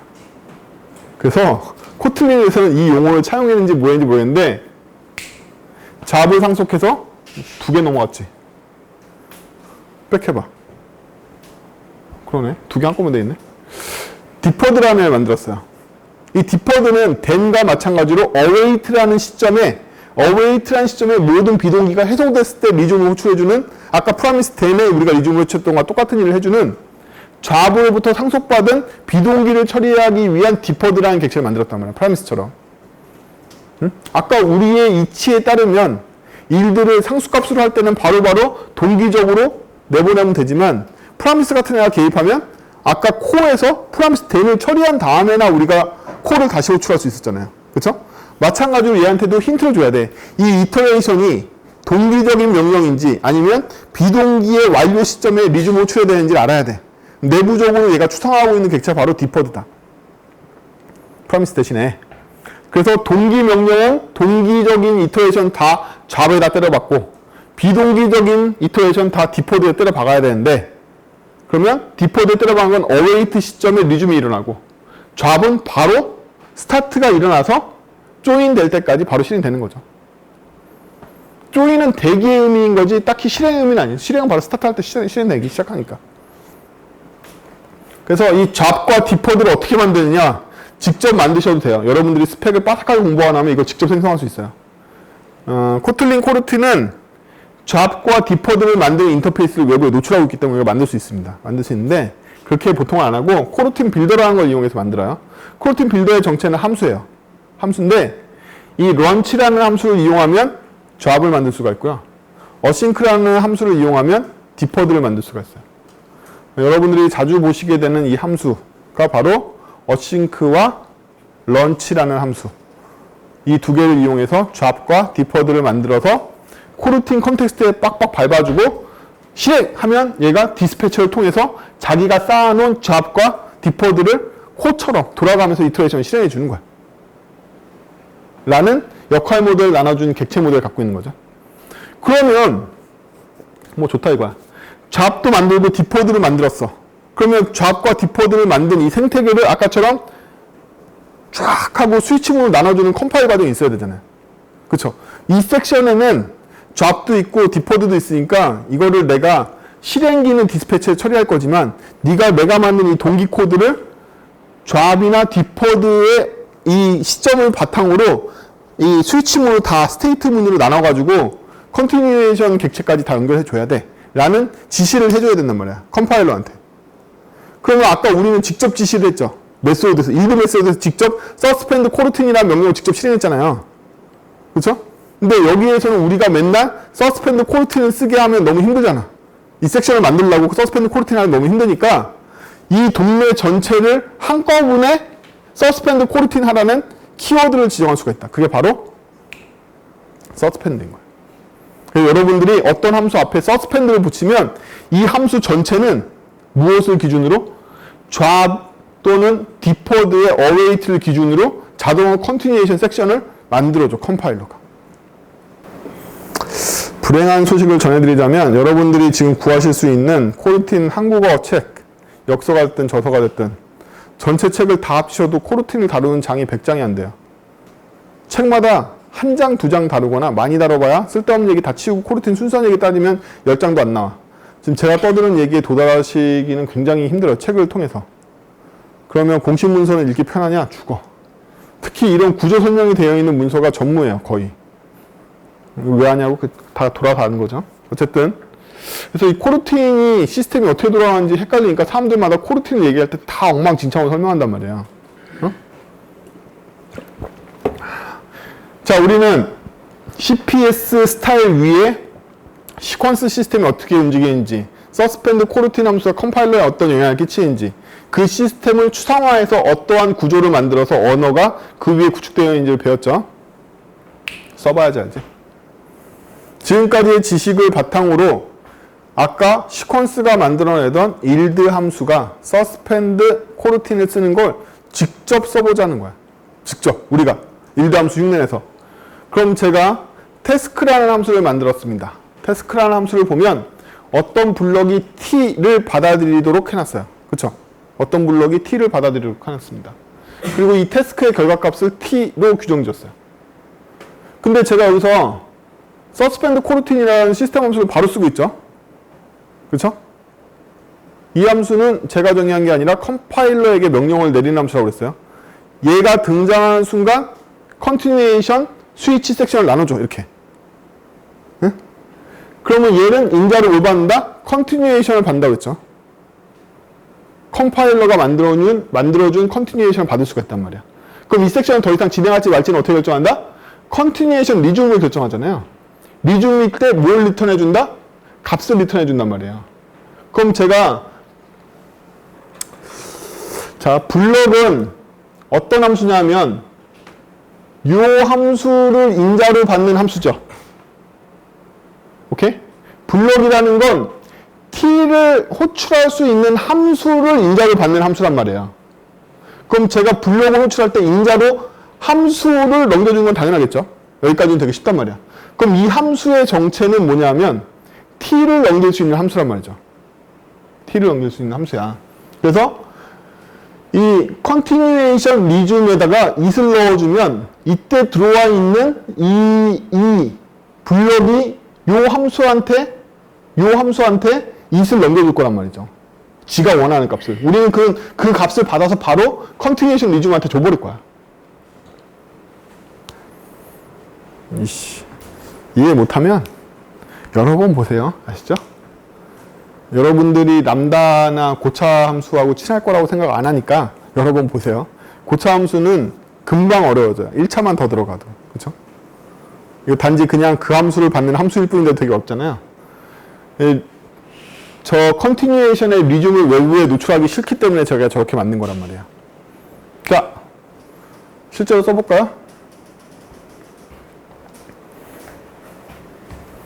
서스펜드 함수는 어차피 컴파일러가 이 전체를 뭘 기준으로?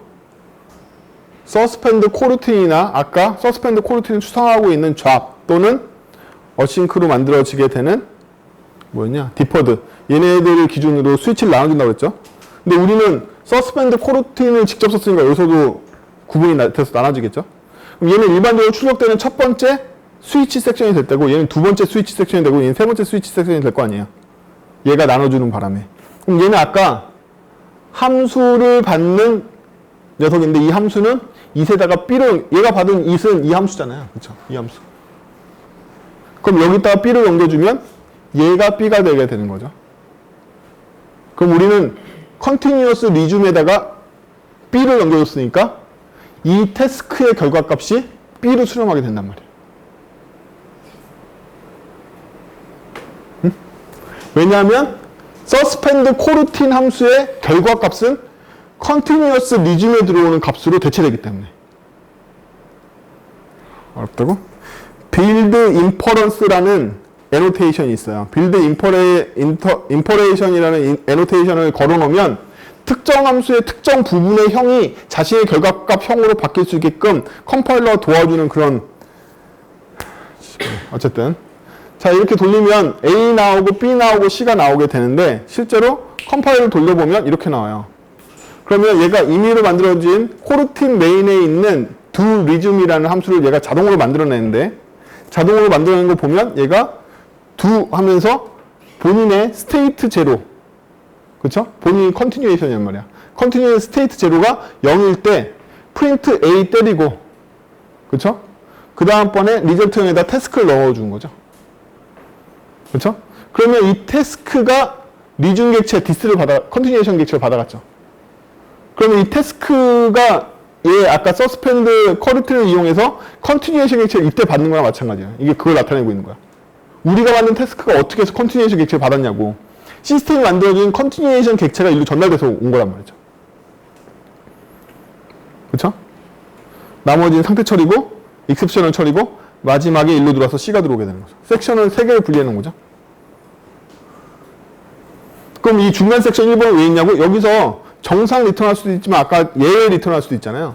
그래서 이 시스템 만드는 컨티뉴에이션은 스위치 문을 나눌 때 한 번 이런 태스크 같은 코르틴 서스펜드 코르틴으로 나눠진 섹션이 있으면 중간에 상태 하나를 더 껴놔. 걔가 예외에 들어올 때 일로 들어오게 하려고.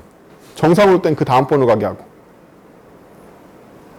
그래서 실제로 컴파일하면 얘가 저 함수를 메인 함수, 서스펜드 함수를 이렇게 나눠놨다. 구문으로. 실제로는 두 덩어리잖아요. 그쵸? 여기는 서스펜드 코르틴 구문이 아니니까 그냥 한 덩어리잖아요. 여기까지가 한 덩어리고 서스펜드 코르틴을 기준으로 여기가 한 덩어리고 그 다음번에 실행돼야 되니까 컨티뉴에이션이 여기서 만들어지고 여기서 일로 전달돼서 일로 들어오는 거죠. 똑같아. 스테이트 0에서 시작할 때 A하고 태스크 쓰는 것까지가 한 컨디션이고 컨티뉴에이션의 다음번 권리를 태스크한테로 이전시켰죠. 그렇죠? 그래서 아까 우리가 만들었던 태스크 함수 태스크 함수에 뭐가 들어왔다? 여기 인자로 컨티뉴에이션이 들어온 거야. 이 인자 컨티뉴에이션 여기 준 거라니까. 준 거예요. 응? 그래서 이 태스크가 자동으로 언제? 컨티뉴에이션 리줌을 때렸잖아요. 아까 코드에서. 리줌을 때렸기 때문에 리줌을 때리면 얘가 다시 이 두 리줌으로 들어온단 말이야. 컨티뉴에이션 두 리줌으로 들어온단 말이지. 디스의 두 리줌을 했기 때문에 일로 다시 들어온단 말이에요. 그때 리줌 할 때 값을 받아가지고 일로 들어왔겠죠? 값이 일로 들어오는 거야. 그래서 일로 들어오는 거야. 그래서 디스의 리절트 빵으로 바뀌었죠. 리절트 언더 0이 아까 우리가 직접 스테이트 객자 만들었던 그 리절트 값이잖아. 이거잖아, 이거. 보이세요? 리절트 0의 값이 태스크로부터 들어오고 얘가 리줌을 언제 할지를 이때 결정했기 때문에 이때 프린트 이 내용, 이 태스크의 내용이 리절트 0으로 수정돼가지고 리절트 0을 지금 프린트한 거란 말이에요. 그렇죠? 우리 아까 손으로 구했던 스테이트 객체하고 똑같잖아요. 안 똑같아? 제가 대충 오늘 이런 분위기라고 생각을 했어요. 코르틴 강의하면 이렇게 되더라고. 원하셨던 코르틴 강의인지는 잘 모르겠어요. 뭐 대충 저한테 기대하신 게 다 이런 코르틴 강의겠죠? 응? 남들처럼 코르틴으로 뭐 해보기, 쉬운 거 해보기 이런 것들은 딴 데 가서 보시면 되잖아요. 그쵸? 그러면 한 단계 더 응용해서 우리는 결국 서스펜드 코르틴에서 컨티뉴에이션 리줌이 바로 이 로직의 다음번으로 전개될 수 있는 방법이라는 걸 알고 있으니까 타임아웃이라는 걸 만들어 볼 수가 있겠죠. 그럼 이 타임아웃의 원리는 원하는 시간을 t로 받고 실제로 리턴할 필요 없죠. 리턴이 유닛으로 정리합시다. 여러분도 여기서 유닛의 사용법을 배워야 되는데 유닛은 보이드가 아니에요. 코르틴 입장에서 유닛은 하나의 값이야. 미리 정해져 있는 상수예요. 단지 보이드처럼 사용하겠다고 약속한 값일 뿐이에요. 제가 전에 설명드렸듯이 언어 플랫폼마다 보이드가 지원되는 플랫폼이 있고 아닌 플랫폼이 있단 말이지. 대표적으로 자바스크립트는 보이드가 지원되지 않아요. 여러분들 리턴 안 해도 무조건 undefined가 리턴 된단 말이야. 그래서 이 코틀린에서는 중립적으로 유닛이라는 값을 만들어서 내가 보이드라는 컨텍스트를 원하면 유닛을 리턴하게끔 한 거야.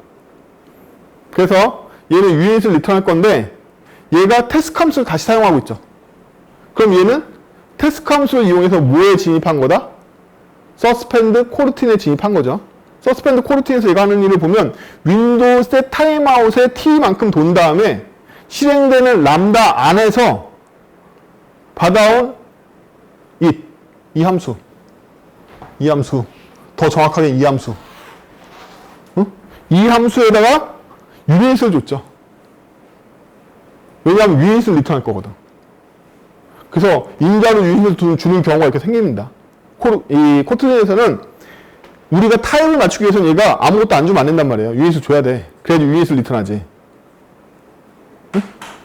그래서 얘는 리줌할 때 유닛으로 리줌이 된 거죠. 아무 값도 안 줘. 그렇죠? 그래서 얘는 뭐만 한 거다? 윈도우스 타임아웃 시간만 끌고 리줌을 시켜주는 거죠. 자, 이렇게 사용하면 드디어 A가 출력되고 윈도우스 타임아웃 1초가 지난 후에나 B가 출력되겠죠. 그렇죠? 왜? 서스펜드 코르틴의 리줌, 컨티뉴에이션 리줌이 저때 발생하니까. 아까 우리 코 함수 만들었을 때 den에서 리줌이 발생했잖아. 코를 다시 호출했잖아. 똑같은 일을 한다고 이렇게. 실습을 하면 시간이 너무 없을 것 같아서 안 하고 있는데 안 한 게 실수였나? 여기까지만 해볼까? 이거 다 외웠나?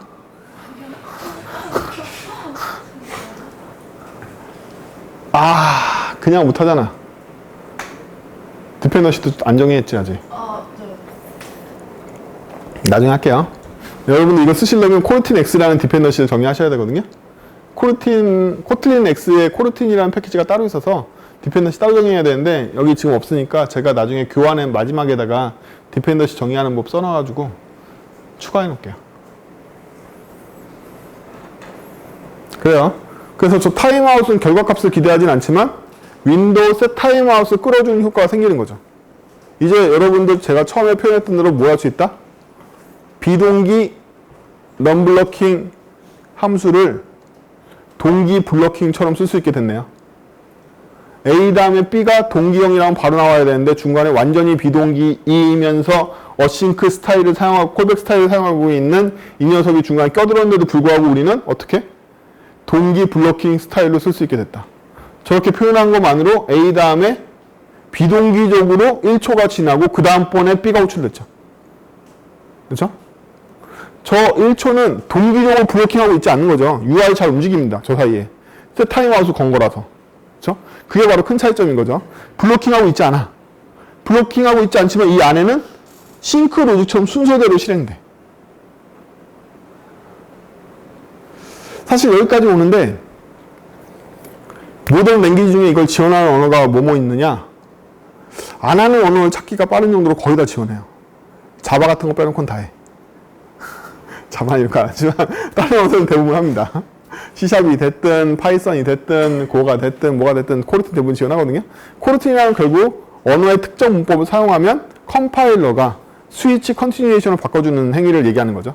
대부분 언어들이 지원해요. 이제 그래서 컨티뉴에이션이 어떤 식으로 작동하고 무엇을 기준으로 컴파일러가 그애를 나눠주는지를 이해한다라면 손쉽게 우리가 거기에 관여해서 리줌 타이밍을 결정하고 어디서 코르틴이 반환되게 할지를 간섭할 수가 있다.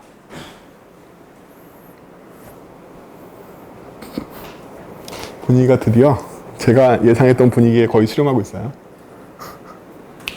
아주 쉬운데.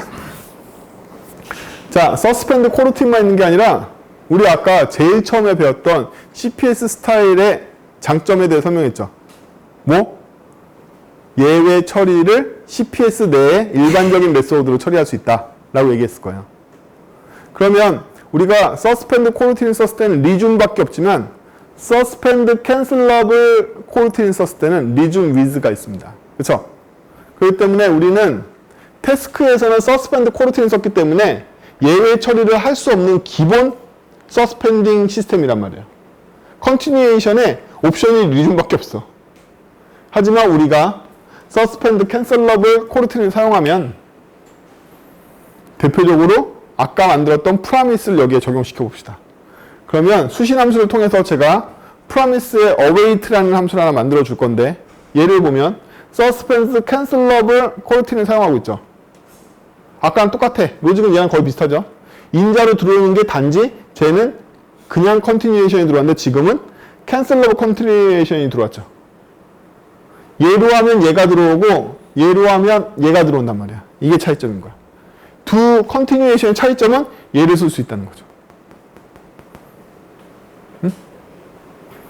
우리는 이미 서스펜드 코르틴 섹션에서 우리가 원하는 시점에 컨티뉴에이션 리줌을 뗄 수 있다는 사실은 이미 알고 있잖아요. 그렇죠? 그러면 컨티뉴에이션 리줌 말고 프라미스면 리젝일 때는 어떻게 할 거냐 이거야. 리젝일 때는 리줌 위드 익셉션으로 처리하면 된다. 그렇죠? 이렇게. 그래서 CPS의 장점이 그대로 드러나죠. 컨티뉴에이션 객체에 일반적인 레포트를 받아주는 리줌과 예외적인 레포트를 받아주는 리줌 위드 익셉션이 있습니다. 이거 구현하면 껌인 거죠. 아까 그렇게 힘들었던 게 시스템을 그냥 포함시키면 껌입니다. 이제 우리가 봐왔던 제너레이터 코르틴 시스템에서 봤던 ES6와 완전히 동일한 코드가 나오고 있죠. 볼까요? 윈도우 패치로부터 await를 때렸더니 된 시점에 걔의 결과값이 리스판스 1이 되겠죠. 응? 리스판스 1이 되겠죠. 그거 어떻게 알았냐고? 윈도우 패치에 리퀘스트를 보내면 얘 형이 뭐였다? 프라미스 리스판스 타입이 된단 말이야. 프라미스 리스판스니까 T가 리스판스가 됐을 거 아니야. T가 리스판스니까 결과값도 리스판스겠지. 뿐만 아니라 리줌에 들어간 애도 전부 다 리스판스가 되겠죠. 따라서 얘는 리스판스 객체가 되겠죠. 그렇죠? 제네릭은 설명 안 나왔죠?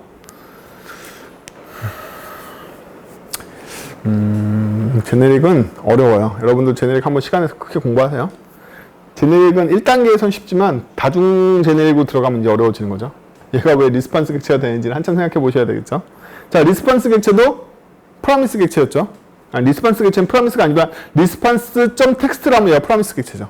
스트링을 반환하는. 그렇죠? 얘도 await를 때려주면 되겠죠.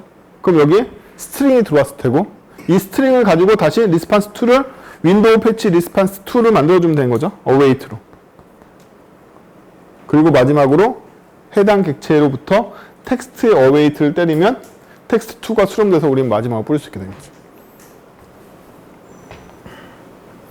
거의 ES6에 있는 async await랑 근접해졌죠. C샵에 있는 async await랑. 그쵸? async라는 함수 키워드 대신에 suspend를 썼을 뿐이고 await라는 언어 수준의 키워드 대신에 여기에 있는 메소드로 수신함수로 치환했을 뿐인 거죠. 그렇죠? 제가 await를 수신함수로 만들지 않고 인픽스를 이용해서 연산자로 만들면 우네리 연산자로 만들면 앞에 똑같이 await 윈도우 패치를 쓸 수도 있어요. 심지어 똑같은 구문으로 그렇게 안 했을 뿐인 거지. 여러분들이 해릴까봐. 거의 C샵에 근접해졌죠. 요게 여러분들이 커스터마이즈해서 마음대로 통제할 수 있는 수준의 코르틴이 되면 코르틴 문법을 마음대로 만들 수가 있으니까 그런 면에서 훨씬 더 유연하죠. 다른 언어들은 저희가 일반적으로 컨티뉴에이션 리즘에 접근할 수 없게 만들어요.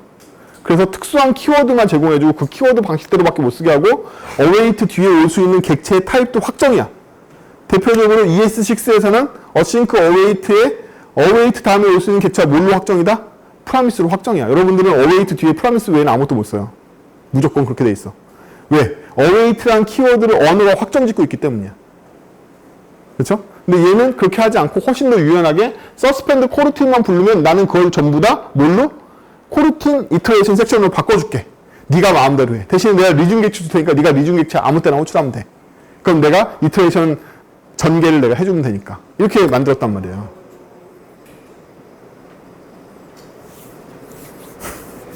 전문가용인 거죠? 전문가용. 그래서 다른 언어들에 있는 제너레이터 시스템이나 코르틴 시스템보다 코틀린이 배우기가 훨씬 더 어려워. 커스터마이즈가 마음대로 돼서. 그쵸? 쓰면 좋은데, 아, 좋잖아요. 그쵸? 제일 마지막에 결과는 되게 감탄스럽지 않나요? 다 없어졌잖아요. 그쵸? 그냥 어웨이트 때려가면서 위에서 아래로 진행하면 그냥 다 나오니까. 이거 심지어 다 비동기잖아. 동기처럼 썼지만. 그쵸? 네, 좋은데, 여러분들한테 요구사항이 CPS를 완전히 이해하고 CPS가 실제적으로 섹션 구분으로 컨티뉴에이션 섹션을 만들어내는 과정도 이해하고 얘의 실행기도 이해하고 를 전부 다 요구한다.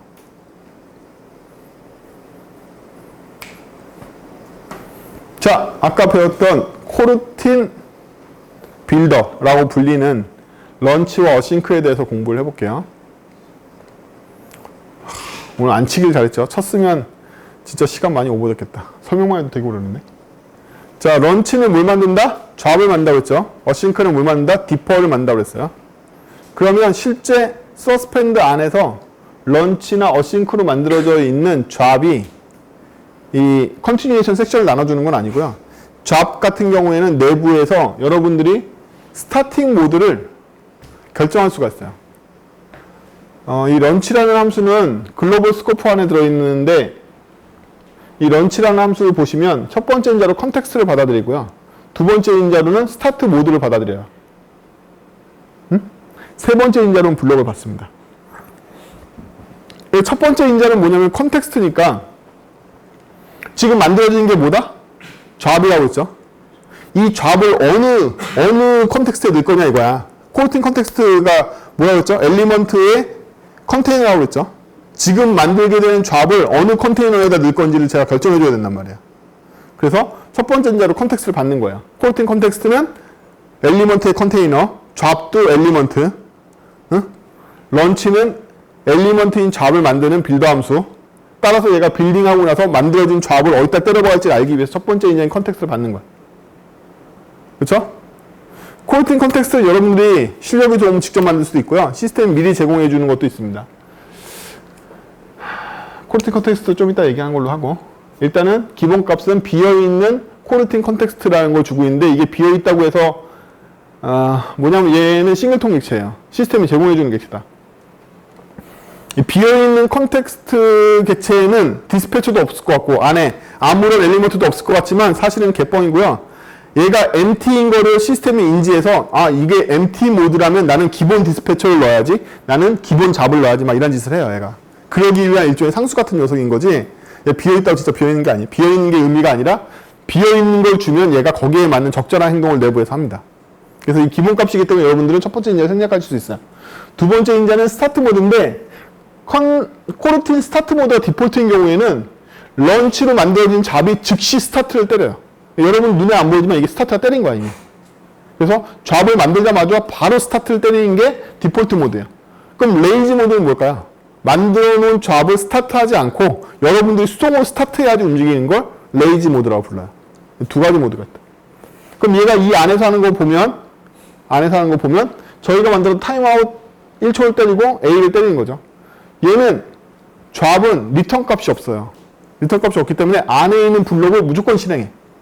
그럼 안에 있는 블록도 서스펜디드 블록이기 때문에 다시 서스펜드 요소들을 가져올 수가 있어. 여기에 동기와 로드만 들어가는 게 아니야. 서스펜드 요소를 또 넣을 수 있단 말이죠.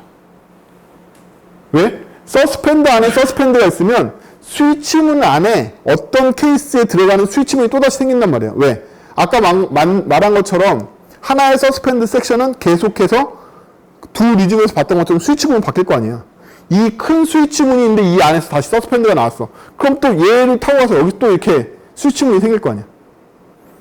응? ES6에서 보면 일드 다음에 다시 또 제너레이터를 넘길 수 있잖아. 그럼 그쪽 제너레이터 다 타고 와야지 일로 돌아올 거 아니야. 마찬가지 원리란 말이야. 그래서 이렇게 돼요. 그럼 얘는 1초 있다 A가 바로 실행될 거예요. 그냥 이것만 쳐도 1초 있다가 실행돼. 여기 아무런 스타트 신호가 없는데도 불구하고 스타트 모드가 디폴트이기 때문에 그냥 이걸 선언하고 메인 함수 실행한 것만으로도 얘가 벌써 1초 있다 A가 뜬단 말이에요. 그래서 이건 실험하고 싶었는데 실습해드리려고 했는데. 자, 두 번째는요. 컨텍스트에 디스패처 디폴트를 제가 넣었잖아요. 그쵸? 디스패처는 엘리먼트이긴 한데 코르틴 컨텍스트는 아니었잖아. 그쵸?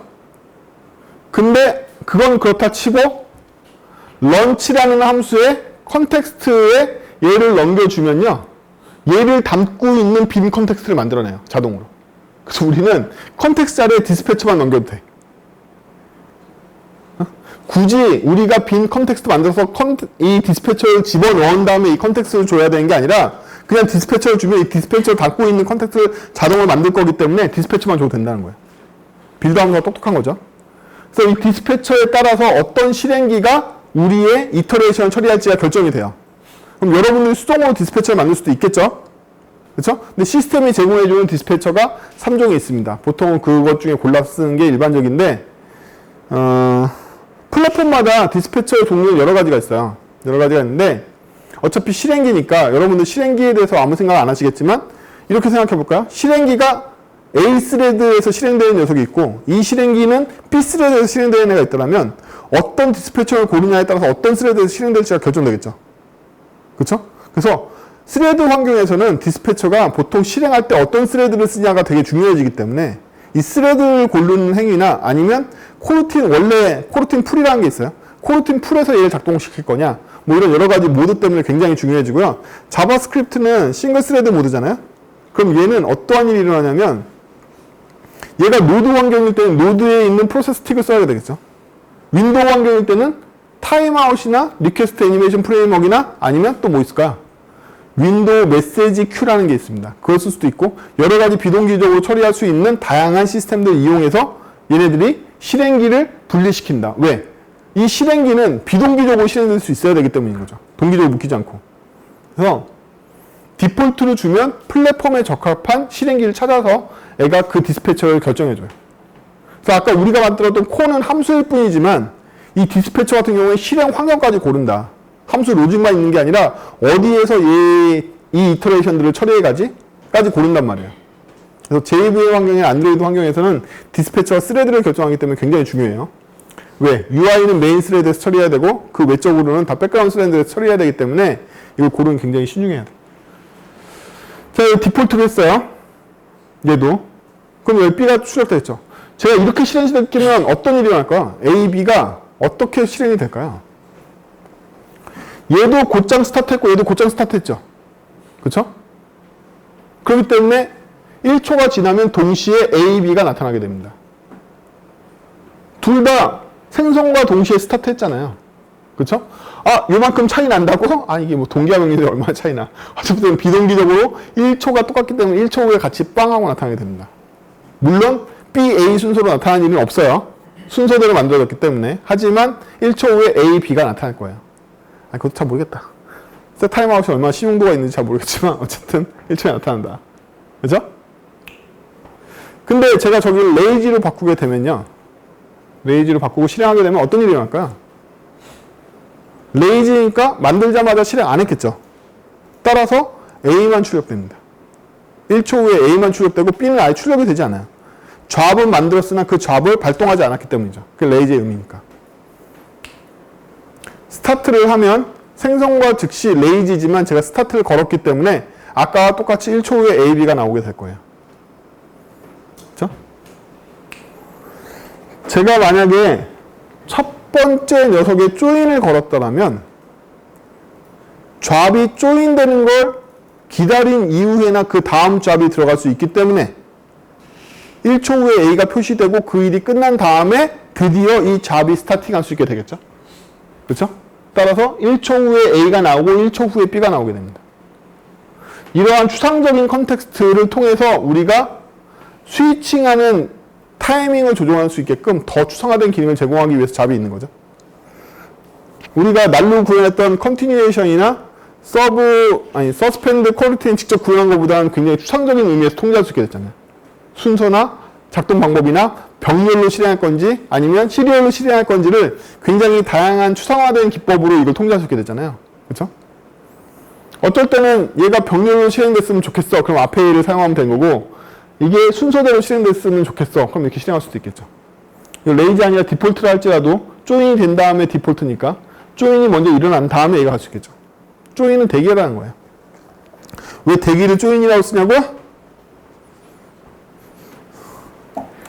원래는 소켓에서 온 용어지만 어쨌든 조인은 컨티뉴에이션이 조인되는 시점을 얘기하는 거기 때문에 컨티뉴에이션이 마감되고 그 다음번 컨티뉴에이션을 가는 뜻으로 조인인데 나중에 설명하고. 자, 그래서 잡은 특징이 뭐다? 특징이 두 가지가 있어요. 첫 번째 특징, 안에서는 서스펜딩 구문을 지원하긴 하지만 무조건 위에서 아래로 흐르는 로직 외에는 지원하지 않는다. 두 번째로 리턴 값이 없고 안에가 무조건 실행된다. 그쵸? 프로시저형인 거죠, 이 녀석은. 얘랑 외부 세계는 대화하지 않고 지가 독고다이로 실행되는 거예요. 그래서 런치라고 부르는 거야. 추상적인 이름을 런치라고 부르는 이유가 로켓 발사를 시키면 난 잊어버리겠어. 런치라고 부른단 말이죠. 일단 나는 널 쐈으니까 난 널 잊어버릴래. 이게 런치인 거죠. 그래서 잡의 특성은 쏴버리면 이 안이 실행될 뿐이지 끝났다. 우리는 얘한테 관심이 없어. 그리고 얘는 위에서 아래로 날. 왜? 컨티뉴에이션을 받을 수가 없어. 안에 감춰놨기 때문에 얘는 컨티뉴에이션 리즘을 직접 호출할 수 없어요. 그래서 코틀린 코르틴 생태계에서 잡이나 디퍼드를 쓸 때 문제점은 뭐냐면 우리가 컨티뉴에이션 리즘에 대한 통제권을 잃어버리게 돼요. 응? 컨티뉴에이션의 통제권을 잃어버려요. 그래서 이렇게 동기적으로 실행되는 것밖에 안 돼. 우리가 원하는 시점, 예를 들면 여기다 아작스 콜백에서 리즘을 하고 싶어. 이런 거 안 된단 말이지. 응? 무조건 흘러. 여기서 마찬가지로 흐르고 하는 건데 단지 런치하면 잊어버릴 거지만 런치를 자동 발사할래? 혹은 앞에 쏜 로켓이 다 도착한 다음에 다음번 로켓 쏠래? 뭐 이런 추상적인 의미의 메소드를 제공해서 걔네들을 컨티뉴에이션에 반영해 줄 수 있죠. 간접적으로. 그렇죠? 하지만 정작 되게 중요한 블럭 안에 로직 내에서의 컨티뉴에이션 통제는 불가능하다. 여러분들이 대부분 책에서 보면 이걸 보게 돼요. 런치 쓰는 거랑 어싱크 쓰는 거랑. 자, 이번에 어싱크를 사용해 보도록 합시다. 처음부터 과감하게 두 개로 가죠. 똑같죠? 인자? 똑같은 거 쓰고 타임아웃 1000원 때리고 A를 리턴하죠. 어싱크의 디퍼드 객체의 특징은 뭐다? 결과값이 나온다. 결과값이 나온다. 단 이거 전체 어싱크라는 이 빌더 함수가 만들어낸 건 디퍼드 객체지 값이 아니다. 미래의 A라는 문자를 반환할 디퍼드 객체가 여기 잡히는 거죠. 디퍼드 타입 스트링이 잡히는 거란 말이에요, 여기. 이 A 객체는 스트링이 자체가 아니야. 미래에 이 스트링을 얻을 수 있는 디퍼드 객체란 말이죠. 그렇죠? 여러분 설명했죠? 어싱크는 디퍼드 빌더인 거예요. 근데 얘도 만들어질 때 잡을 상속했고 잡은 엘리먼트 상속했으니까 얘도 소유의 컨텍스트를 알아야 되겠고, 그렇죠? 마찬가지로 스타트 모드가 디폴트인지 레일인지 결정해 줘야겠어. 이런 거죠. 그럼 이거 두 개가 있습니다. 두 개가 있는데 A, B 둘 다 디퍼드 객체일 뿐이죠. 이때까지는 아무 일도 안 일어난단 말이에요. 근데 이 디퍼드 객체에 await를 때리고 나면 드디어 우리는 안에 비동기 로직이 다 소화된 마지막 결과값을 얻을 수 있게 돼요. 그래서 이 await의 결과는 A고 이 await의 결과는 B가 되는 거죠. 디퍼드 객체의 특성, await를 통해서 일정 시점이 지난 다음 이터레이션 때, 다음 컨티뉴에이션 때 우리는 어싱크의 결과값을 받을 수가 있게 된다.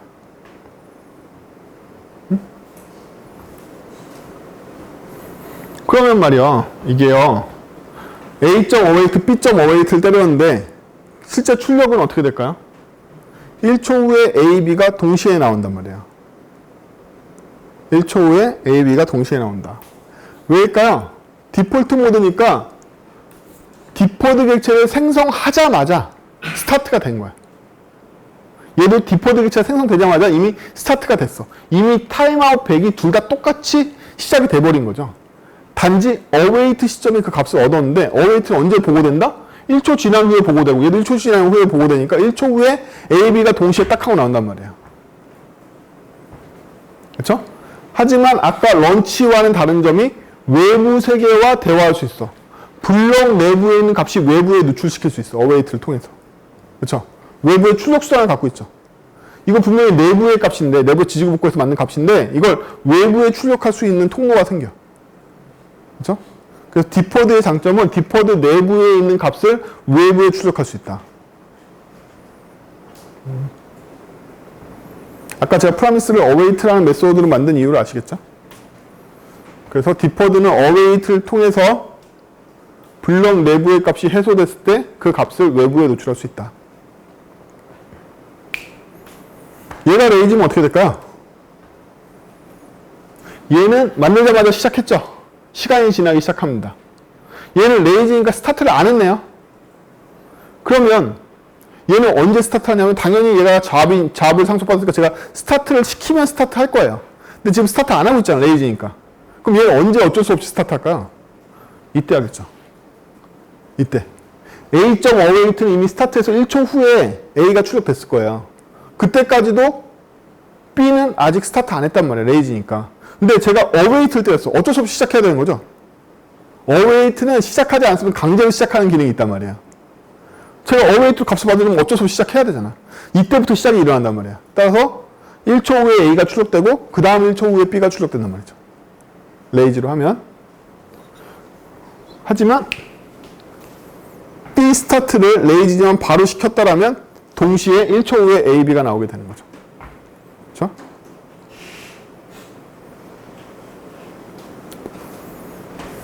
그래서 우리가 처음에 생각했던 CPS를 통한 서스펜드 코르틴을 사용하는 날코드보다는 보다 추상화되어 있는 메소드로 컨티뉴에이션을 통제할 수 있게 됐죠. 그래서 얘네들의 특징, 잡이나 디퍼드를 통해서 통제하는 특징은 뭐냐면 내부에서 로우 레벨의 컨티뉴에이션을 만나지 않는다. 그리고 중간에 제어 부문들도 다 상태값을 갖고 있어서 캔슬 같은 걸 이용해서 중간에 캔슬 시킬 수도 있고 여러 가지 상태값을 이용해서 리줌이나 리줌 리섹션을 만들어내는 중간 상태를 다 추상화하고 있는 거죠. 그래서 얘들 이용하면 추상화되어 있는 형태를 쓸 수 있긴 하나 문제는 뭐다? 우리한테 언제 리줌을 호출할지에 대한 권한은 없어진다. 우리가 만약에 리줌을 우리가 원할 때 호출하고 싶어. 이러면 어쩔 수 없이 서스펜드, 코르틴, 시스템 함수를 이용해서 섹션을 만드는 수밖에 없다. 걔만이 컨티뉴에이션을 주니까.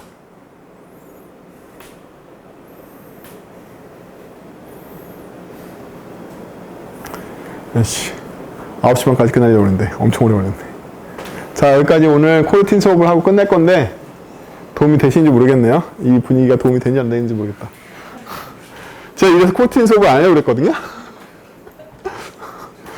여기까지 도달하고 여러 번 반복하시면 코르틴을 이용해서 대부분의 비동기들을 다 서스펜드 코르틴이 됐든 테스크가 됐든 여기 나오는 런치나 어싱크가 됐든 셋 중 하나를 귀결시켜서 실제로 그걸 사용하는 코드 쪽에서는 거의 동기로직처럼 쭉 밑으로 내릴 수가 있어요. 그래서 오늘 배운 거 아까 제가 태스크로 추상화 시켰잖아요. 그렇죠? 뭐를? 서스펜드 코르틴을 사용하는 그 블럭을 태스크라는 걸로 제가 추상화 시켰잖아요. 그럼 여기 나와 있는 빌더를 이용한 글로벌 스코프 어싱크나 글로벌 스코프 런치도 추상화 시킬 수 있겠네요. 이렇게 어싱크하고 런치라는 걸로. 그래서 어싱크하고 런치를 보면 서스펜드 코르틴 스코프를 수신함수를 받는 인자를 받아서 얘한테 직접 블럭을 넘겨주면 되거든요. 이렇게. 그 방금 우리가 봤던 수신함수에서 일어난 일이기 때문에 물론 여기 인자들은 제가 생략했지만 그렇죠? 이렇게 어싱크, 런치, 태스크 세 개를 이용하면 손쉽게 우리가 원하는 일들을 정리해가지고 블록에 끼워 넣을 수 있겠죠? 그럼 대부분 다 어떻게 보인다? 위에서 아래로만 읽으면 비동기로 처리되지만 다 싱크 블로킹 로직처럼 보이게 된다. 우리 통제하기가 좀 편해지는 거죠. 그리고 다른 비동기 로직들은 다 뭘 이용한다? 콜백을 이용하고 있죠. 콜백을 이용하면 나쁜 점. 어휘 공간이 보존되지 않는다는 거죠. 그쵸? 이쪽은 이쪽 로컬 변수를 쓰고 있는데 콜백 넘어가면 콜백 안에서는 이걸 인자로 전달받지 않으면 이쪽에 있는 어휘를 가져올 수가 없죠. 근데 방금 봤던 서스펜드 함수를 쓰면 여기 만들어진 지역 변수가 이 모든 비동기 로직이 한꺼번에 공유되기 때문에 손쉽게 클로저라든지 이런 거에 도움받지 않고 일반적으로 우리가 동기 로직 다시 쭉 잡으면 되니까 훨씬 더 편해지죠. 백. 프라미스 있는 데까지. 다음. 또. 자, 여기 보면 원래 이게 비동기 함수면 den으로 계속 함수가 넘어가면서 인자가 넘어가니까 그 인자끼리 공유할 방법이 없어가지고 감싸는 값으로 다시 프라미스를 보내야 된단 말이에요. 근데 얘는 지역 변수를 그냥 쓰면 되는 거죠. 여기다 지역 변수 만들면 그 다음번 비동기 로직이 그 지역 변수를 그냥 사용하면 되는 거고 이렇게. 여기서 만들어진 결과값도 지역 변수 담았는데 그 지역 변수 그냥 쓰면 되는 거고. 그렇죠?